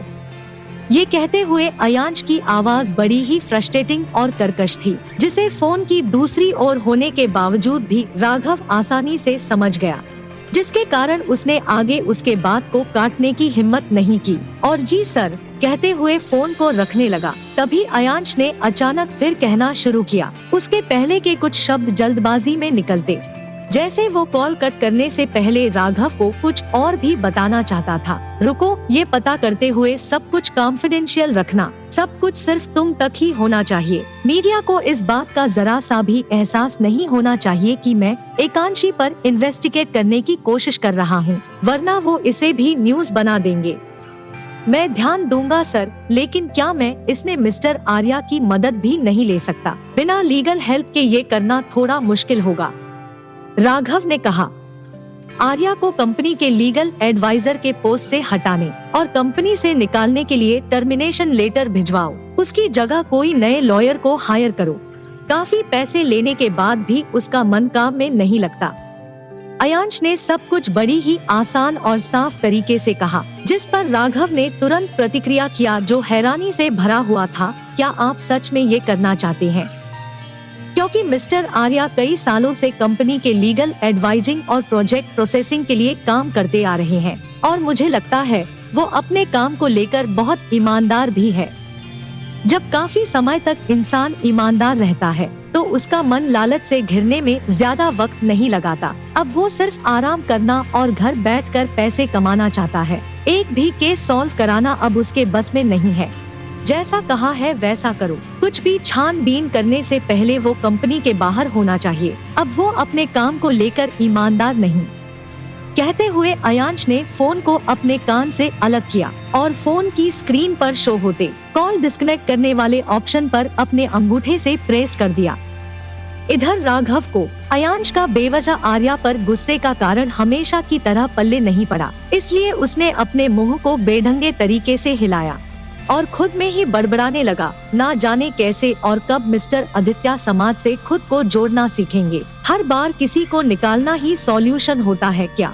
फिर अपने सीने पर हाथ रख बोला, संभल कर काम करना राघव, वरना ये आदमी एक दिन तुझे भी बेवजह निकाल देगा। लेकिन पहले मिसेज आदित्य को इस केस से बाहर निकालना होगा। अब इससे ज्यादा मैं उन्हें उदास नहीं देख सकता। वैसे ही वो मिस्टर आदित्य से शादी कर वो प्यार के लिए तरस रही हैं। वहीं दूसरी ओर मुंबई में नक्श के उस कॉन्ट्रैक्टल मैरिज वाली बात के बाद आरोही ऑफिस ही नहीं आई थी, जिसके कारण नक्श बार बार अयांश के केबिन से निकलकर उसके डेस्क को देखने जा रहा था, लेकिन हर बार उसकी नजरें सूनी ही लौट रही थी। ऑफिस के एम्प्लॉयज नक्श के बेचैन ऊर्जा को महसूस तो कर रहे थे, लेकिन उसके खराब मूड को देखते हुए कोई उससे बात करने की हिम्मत नहीं कर रहा था। उन्हें डर था कि अयांश की तरह नक्श का गुस्सा भी खतरनाक साबित होगा, इसलिए नक्श भी उसके खाली पड़े डेस्क को देख वहाँ से केबिन में लौट गया। एक ओर से वो अपनी माँ की वजह से परेशान तो था ही, ऊपर से आरोही की नाराजगी उसे और अधिक झुंझलाहट से भर चुकी थी। वहीं उसके मन में अयांश की नई कंपनी सेटअप को लेकर भी कई सारे सवाल घूम रहे थे, जिसे लेकर वो अयांश से सवाल तो करना चाहता था, लेकिन जैसा कि अयांश इस वक्त बाहर गया हुआ था, वो उसे मेंटली डिस्टर्ब नहीं कर सकता था। कहीं ना कहीं उसे डर था कि उसके सवाल जवाब पर अयांश गुस्सा हो जाएगा, जो श्योरली उसके पास ठहरी एकांशी पर ही बेवजह फूटेगा। वहीं आदित्य मेंशन में सुनीता आदित्य नक्श के एक मिडिल क्लास लड़की से शादी के लिए पूछने पर परेशान तो थी, साथ में उन्हें इस बात की चिंता सता रही थी कि बंगलौर में अयांश और एकांशी अकेले हैं और जवान बच्चे कब बहक कर अपनी नफरत भुला दे, उसकी प्रत्याभूति कौन दे सकता था। वो पहले से ही 3 महीने के शादीशुदा जोड़ी थे और कौन जानता था कि उनके बीच कितनी नजदीकियां अब तक बढ़ी होंगी। अगर इन 3 महीने में एकांशी प्रेग्नेंट हो गई होगी तो नक्श के पहले बच्चे के जरिए प्रॉपर्टी वापस हथियाने की आखिरी उम्मीद भी खत्म हो जाएगी और अयांश एक बार फिर सभी चीजों का मालिक बन बैठेगा। यहाँ तक कि उसकी 3 महीनों से अयांश और उसकी पत्नी के बीच बोई गई नफरत पूरी तरह पानी में बहकर अयांश की जिंदगी खुशहाली से भर देगी, जो जीते जी वो तो कभी नहीं देखना चाहती थी। इसलिए एकांशी के यहाँ आते ही वो किसी भी तरह उसका प्रेगनेंसी टेस्ट करवाने वाली थी, ताकि सब कुछ क्लियर होने पर वो कम से कम उसे गर्भनिरोधक गोलियां खिलाकर बच्चे की गुंजाइश ही खत्म कर दे। अपने प्लान को अंजाम देने के लिए उसने ऑफिस से अयांश और एकांशी के लौटने की तारीख भी पता कर ली थी और पैसे के बल पर एक नकली मेडिकल टीम बनाकर मुंबई एयरपोर्ट पर ही किसी कंटेजियस डिजीज का बहाना देकर एकांशी का ब्लड सैंपल लेने का ऑर्डर दे रखा था। अयांश या साथ गए किसी सदस्य को शक न हो, इसलिए उन्होंने उन सभी का ब्लड सैंपल लेने को कहा था और अपनी योजना को आखिरी रूप देते हुए उसने अपने ही घर की एक सर्वेंट, जो कि उसके लिए जवानी से ही काम करती आई थी, उसे आवाज देकर बुलाया। लगभग 3 मिनट में ही वो नौकरानी ग्राउंड फ्लोर से तीसरे मंजिल के उसके कमरे में पहुंच गई। चूँकि वो भी अब तक सुनीता के उम्र की ही हो गई थी, इसलिए तेजी से सीढ़ियों पर चढ़कर कमरे में आने से उसकी सांसें उखड़ गई थी और वो हांफते हुए बोली, जी मैडम, आपने बुलाया। सुनीता ने बेड पर पास रखे टेबल से गिलास सहित बोतल को उठाया और गिलास में पानी डालते हुए बोली, सोफे पर बैठो। जी, उस नौकरानी ने सहमे हुए ही कहा और सोफे पर जाकर बैठ गई। आहट सुन सुनीता बेड से उठी और सोफे तक आकर पानी का गिलास उसकी ओर बढ़ा दिया। लो पियो।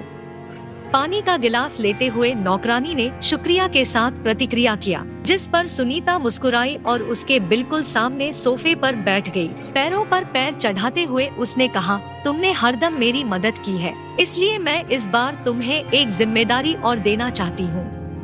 बाजार जाओ और कॉन्ट्रासेप्टिव की मेडिसिन ले आओ। जब तक मैं इसे ना मांगू तब तक छुपाकर अपने पास ही रखना। दिनेश और मायरा को इस बारे में भनक तक नहीं लगनी चाहिए।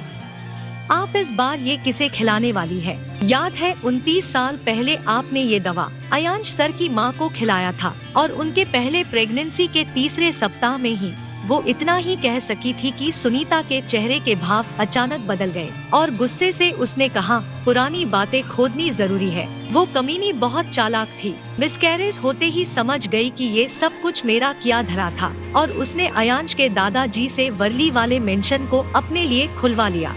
वो जान गई थी कि आदित्य मेंशन में रहते हुए उसका बच्चा सही सलामत कभी पैदा नहीं हो सकता, जिसके बाद उसने मुझसे पहले उस आफत अयांश को जन्म दिया, जो तब से मेरी छाती पर नाग बनकर बैठा हुआ है। लेकिन अब मैं अपना हर कदम सोच समझ कर रखूंगी। अयांश की औलाद ये प्रॉपर्टी कभी नहीं ले सकती।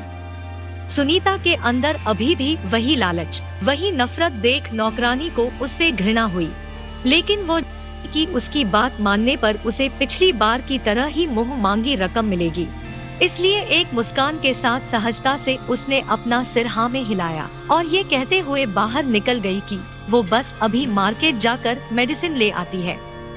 दूसरी तरफ बंगलौर में अयांश जब कार से बाहर आया, उसकी नजर होटल के ग्राउंड फ्लोर पर लगी एक खिड़की पर पड़ी जो अंदर का दृश्य साफ साफ दिखा रहा था। खिड़की से लगे एक टेबल पर एकांशी और आदित्य बैठे हुए थे। आदित्य ने मेन्यू को पकड़ रखा था और एक वेटर को अपना ऑर्डर बता रहा था। देखने में ऐसा प्रतीत हो रहा था जैसे वो एकांशी से खाने को लेकर बीच बीच में उसका विचार भी पूछ रहा था कि वो क्या लेना चाहती है। यहाँ तक कि वो काफी मुस्कुरा भी रहा था, जिसके प्रतिक्रिया में एकांशी ने अपना सिर हिला दिया और अनजाने में सिर को घुमाकर खिड़की के बाहर देखने लगी। वो नहीं जानती थी कि अयांश बाहर खड़ा है, लेकिन पहली बार में ही उसकी नजर उसके सपाट चेहरे पर पड़ गई। हालांकि उसने 1 सेकंड से भी कम समय तक उसे देखा और जल्दी से अपनी नजरें नीचे झुका ली।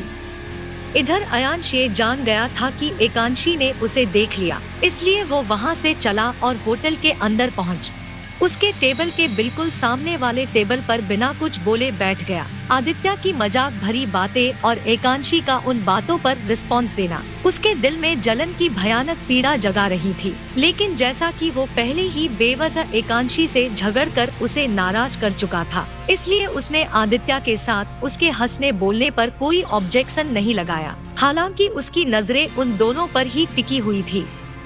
इधर एकांशी अयांश को अपने सामने के टेबल पर बैठे हुए देख रही थी, लेकिन चूंकि वो अयांश द्वारा सुबह में की गई नजरअंदाजी और उस फाइल को देखने के लिए अयोग्य करार दी गई थी, इसलिए वो भी इस पल अयांश को देखकर भी ना देखने का अभिनय कर रही थी। तभी एक वेटर ने आकर अयांश से उसका ऑर्डर पूछा, जिस पर अयांश को अपनी नजर एकांशी से हटाना ही पड़ा। सुबह से अन्न का एक भी दाना ना खाने की वजह से अयांश को उस पल तक काफी भूख लगी थी, जिस पल तक उसने एकांशी को आदित्य के साथ बैठे नहीं देखा था। लेकिन अब एकांशी को इस तरह तैयार होकर आदित्य के साथ लंच करता देख जैसे उसकी भूख ही मर गई थी। फिर भी उसने वेटर को एक रैंडम डिश का ऑर्डर दे दिया। अयांश और आदित्य ने एक ही खाना ऑर्डर किया था, इसलिए वेटर ने एक ही समय में उनके डिश को सर्व किया था, जिसे खाने के लिए जैसे ही अयांश ने कांटे चम्मच को पकड़ा, तभी उसकी नजर एक बार फिर एकांशी के टेबल पर पड़ी, जहां आदित्य एकांशी के लिए गिलास में जूस डाल रहा था। अयांश कुछ पलों तक आदित्य के हाथ को घूरता रहा, मानो बस अभी उठकर उसके हाथों को तोड़ ही देगा। लेकिन एकांशी के चेहरे पर आदित्य के साथ बैठने की कोई उत्सुकता न महसूस कर उसने जैसे अपने गुस्से को पी लिया। तभी उसने अपने बिल्कुल बगल के चेयर को किसी के द्वारा खींचता हुआ महसूस किया, जो फर्श पर रगड़ने के कारण एक अजीब सी तीखी आवाज निकाल रही थी। कानों को तकलीफ देने वाली उस आवाज को सुन अयांश का ध्यान उस ओर ही खिंच गया और उसने अपने बिल्कुल बगल में राजवी को खड़े पाया। वो उसे ही देख हमेशा की तरह मुस्कुरा रही थी, जो अयांश को जरा भी सहन नहीं हुआ और उसके एक्सप्रेशन कुछ ही पल में बहुत ही खराब दिखाई देने लगे। लेकिन वो इतने लोगों के बीच राजवी पर चिल्ला नहीं सकता था। वो जानता था कि चाहे वो कितनी बार भी उससे यहाँ से जाने को क्यों ना कह दे, राजवी हिलेगी तक नहीं। इसलिए उसने उसे इग्नोर किया और अपने प्लेट से खाने का निवाला चम्मच के सहारे मुंह में डाल दिया। अयांश को कुछ भी प्रतिक्रिया करता ना देख राजवी को जैसे शाह मिल गया और सामने बैठी एकांशी की ओर देख मुस्कुराते हुए वो अयांश के बिल्कुल साथ वाले चेयर पर बैठ गई। हालांकि उसके बैठते ही अयांश ने धीमा लेकिन गुस्से से भरे लहजे में कहा, उठो यहाँ से और अपने लिए कोई दूसरा टेबल देख लो, ये टेबल मैंने बुक की है। अयांश की धीमी आवाज से राजवी समझ गई कि वो सभी के सामने अपने अंदर के गुस्से को बाहर लाकर तमाशा नहीं करना चाहता, जिसके कारण उसे थोड़ी और हिम्मत मिली और उसने यही सही समय समझा अयांश से अपनी हरकत के लिए माफी मांगने और उसे अपने प्रति आकर्षित करने के लिए। इसलिए कुछ भी कहने से पहले उसने अपने सीने के कपड़ों को थोड़ा नीचे की ओर एडजस्ट किया और जानबूझकर अयांश की अटेंशन को अपनी ओर खींचने के लिए प्लेट के साथ रखे एक चम्मच को अपने कोहनी से मारकर गिरा दिया। चम्मच के गिरने से एक खुरदुरी आवाज रेस्टोरेंट में गूंज गई, जिसके कारण सभी के साथ साथ अयांश भी राजवी की ओर देखने लगा। चूंकि अयांश उसके काफी पास था, इसलिए राजवी के नीचे झुकने पर उसके शरीर का आधा हिस्सा साफ दिखाई देने लगा, जिस पर नजर पड़ते ही अयांश ने अपनी पलकें झुका ली और वहां से उठने के लिए तैयार हो गया। गुस्से से उसकी भौहें अब तक और अधिक तंग हो चुकी थी। चेहरे के साथ साथ उसके शरीर की अस्थिरता को देख कोई भी ये अनुमान दे सकता था कि उसे राजवी पर कितना गुस्सा आ रहा था। लेकिन वो उठ पाता उससे पहले ही राजवी ने फर्श से उठाए चम्मच को टेबल पर रख दिया और अयांश के जांघ पर अपना हाथ रख धीरे धीरे सहलाते हुई बोली, उस रात की अपनी हरकत के लिए मैं तुमसे माफी मांगना चाहती थी, लेकिन मौका ही नहीं मिला, प्लीज मुझे माफ कर। वो इतना ही कह सकी थी कि तभी अयांश ने अपने जांघ से उसके हाथ को पकड़ा और इतनी मजबूती से दबाया कि राजवी के मुंह से आह निकल गई। उसका हाथ दर्द कर रहा था, लेकिन अयांश का जैसे कोई इरादा नहीं था उसे छोड़ने का।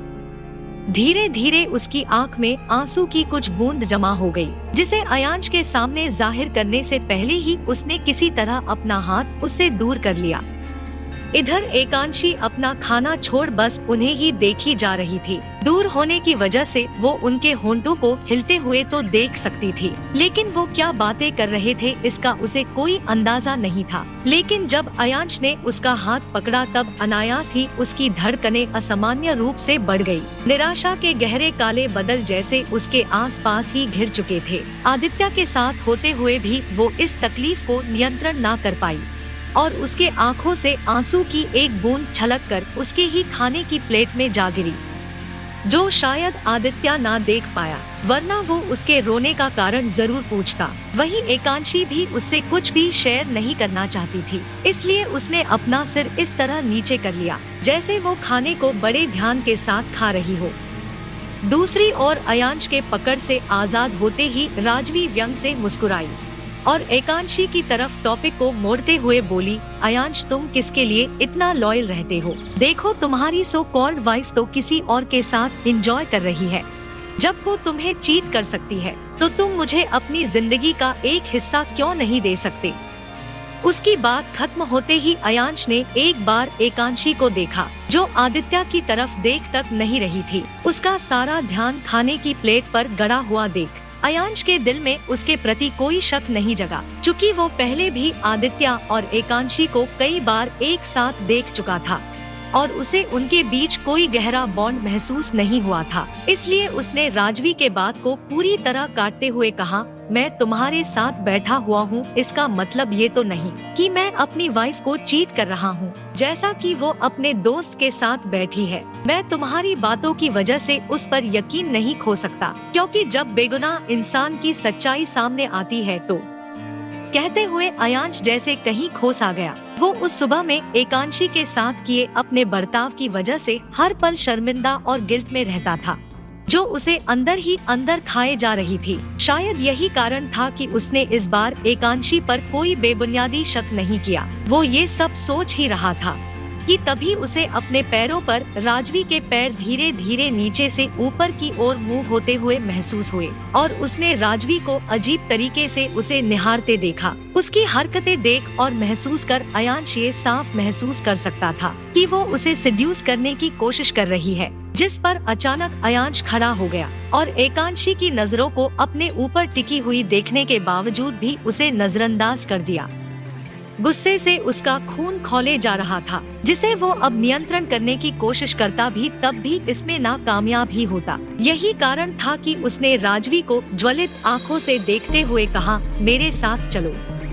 राजवी को अपने पीछे आने को कहते हुए अयांश ने अपने वॉलेट से कुछ कैश निकाला और टेबल पर रखे मेन्यू कार्ड के बीचों बीच दबाकर वहां से आगे बढ़ गया। ठीक उसके पीछे राजवी भी अपने जगह से उठी और अयांश के पीछे चलने लगी। वो अयांश के सादे चेहरे को देखकर ये पता नहीं कर सकती थी कि वो क्यों उसे अपने साथ आने को कह रहा था, लेकिन जैसा कि वो अयांश के साथ तन्हा होने के मौके की तरफ में थी, इसलिए वो चलती गई जब तक कि अयांश होटल के सबसे सुनसान और शांत जगह पर नहीं पहुंच गया।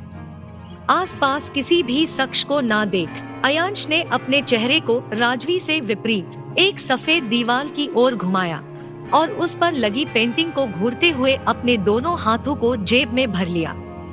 अयांश का बिगड़ा हुआ मूड देखने के बाद भी राजवी ने पीछे हटने या इस वक्त उससे दूर चले जाने के बारे में जरा भी नहीं सोचा, बल्कि इसके विपरीत उसका दिमाग इस खुशफहमी को पाल रहा था कि उसके उन सभी सेड्यूसिव हथकंडों से अयांश सेड्यूस हो गया है। इसलिए वो निडरता से उसके पीछे से निकलकर सामने खड़ी होते हुए मुस्कुरा कर बोली, तो तुम मुझे यहाँ इतने शांत जगह पर क्यों?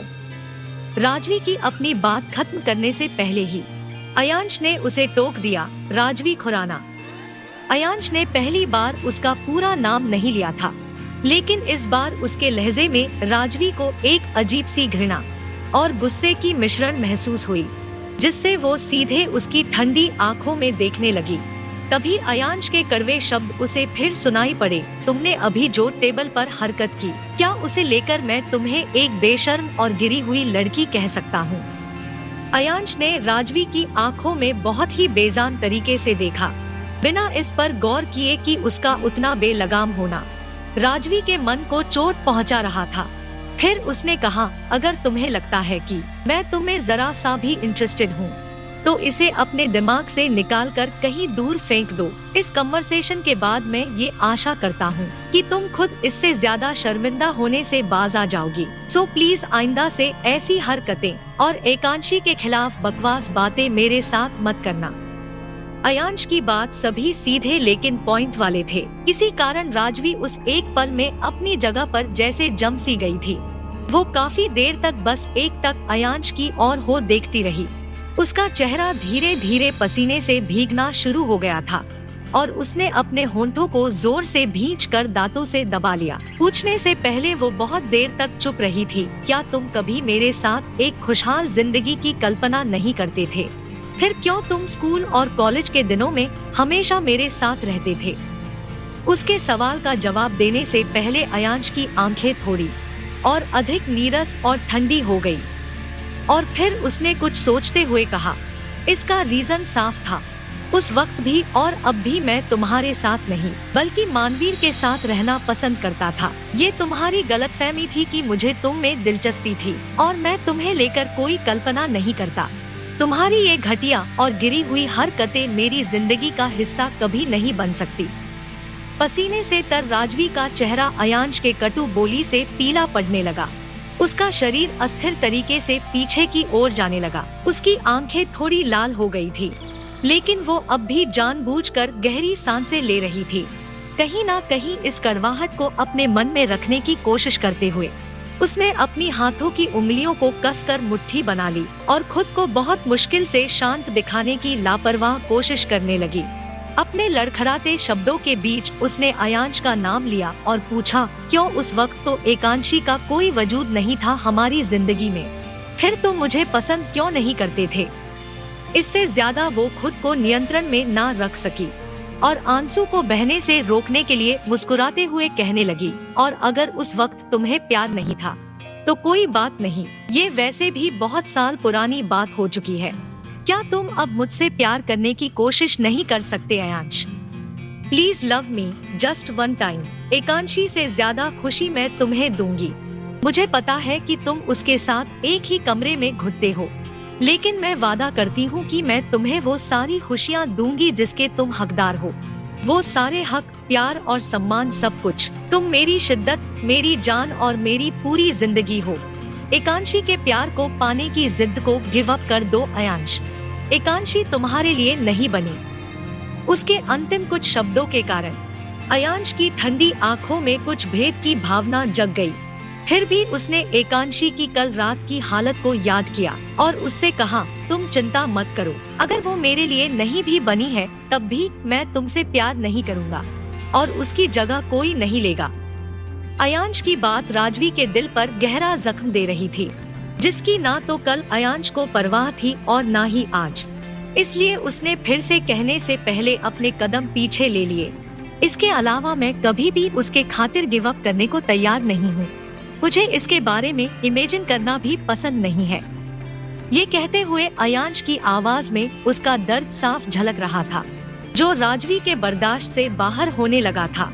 इतने सालों में उसे कई लड़कों से प्रपोजल मिल चुका था, लेकिन अयांश के प्यार को पाने की ईमानदारी के कारण उसने कभी किसी को कोई चांस नहीं दिया था और अब अयांश को किसी भी कीमत पर पाना चाहती थी। उसके लिए अयांश उसकी जिद बन चुका था। इधर एकांशी उन दोनों को एक के बाद एक उठकर जाते देख चुकी थी। पहले कुछ पलों तक उसने खुद को उनका पीछा करने या सच्चाई को अपनी आंखों से देखने से रोका, लेकिन एक अविश्वास भरे मन के साथ वो खुद को काफी लंबे समय के लिए ना रोक पाई और सामने बैठे आदित्य को वॉशरूम जाने का बहाना देते हुए उसने किसी तरह अपने उदास भाव को संभाला और उठकर वहां से जाने लगी, क्योंकि उसने उस वक्त अयांश और राजवी का अपनी आंखों से पीछा किया था। इसलिए वो ठीक से जानती थी कि अयांश और राजवी इस वक्त किस दिशा में मिलेंगे। लंबे लंबे कदमों से चलते हुए जब वो एक खाली सी कॉरिडोर में पहुंची तो दूर से ही उसे अयांश और राजवी नजर आ गए, लेकिन जैसा कि वहां कोई भी छुपने की जगह नहीं थी, इसलिए उसके कदम दूर उसी जगह ठिठक गए। यहाँ आने से पहले वो जानती थी कि उसे ऐसा ही कुछ देखने को मिलेगा। कहानी का अगला भाग देखने के लिए आप मेरे चैनल को सब्सक्राइब कर बेल को प्रेस कर दीजिएगा। यह कहानी अच्छी लगी तो लाइक भी कीजिएगा और हमें कमेंट करके बताइएगा कि आपको यह कहानी कैसी लगी। धन्यवाद।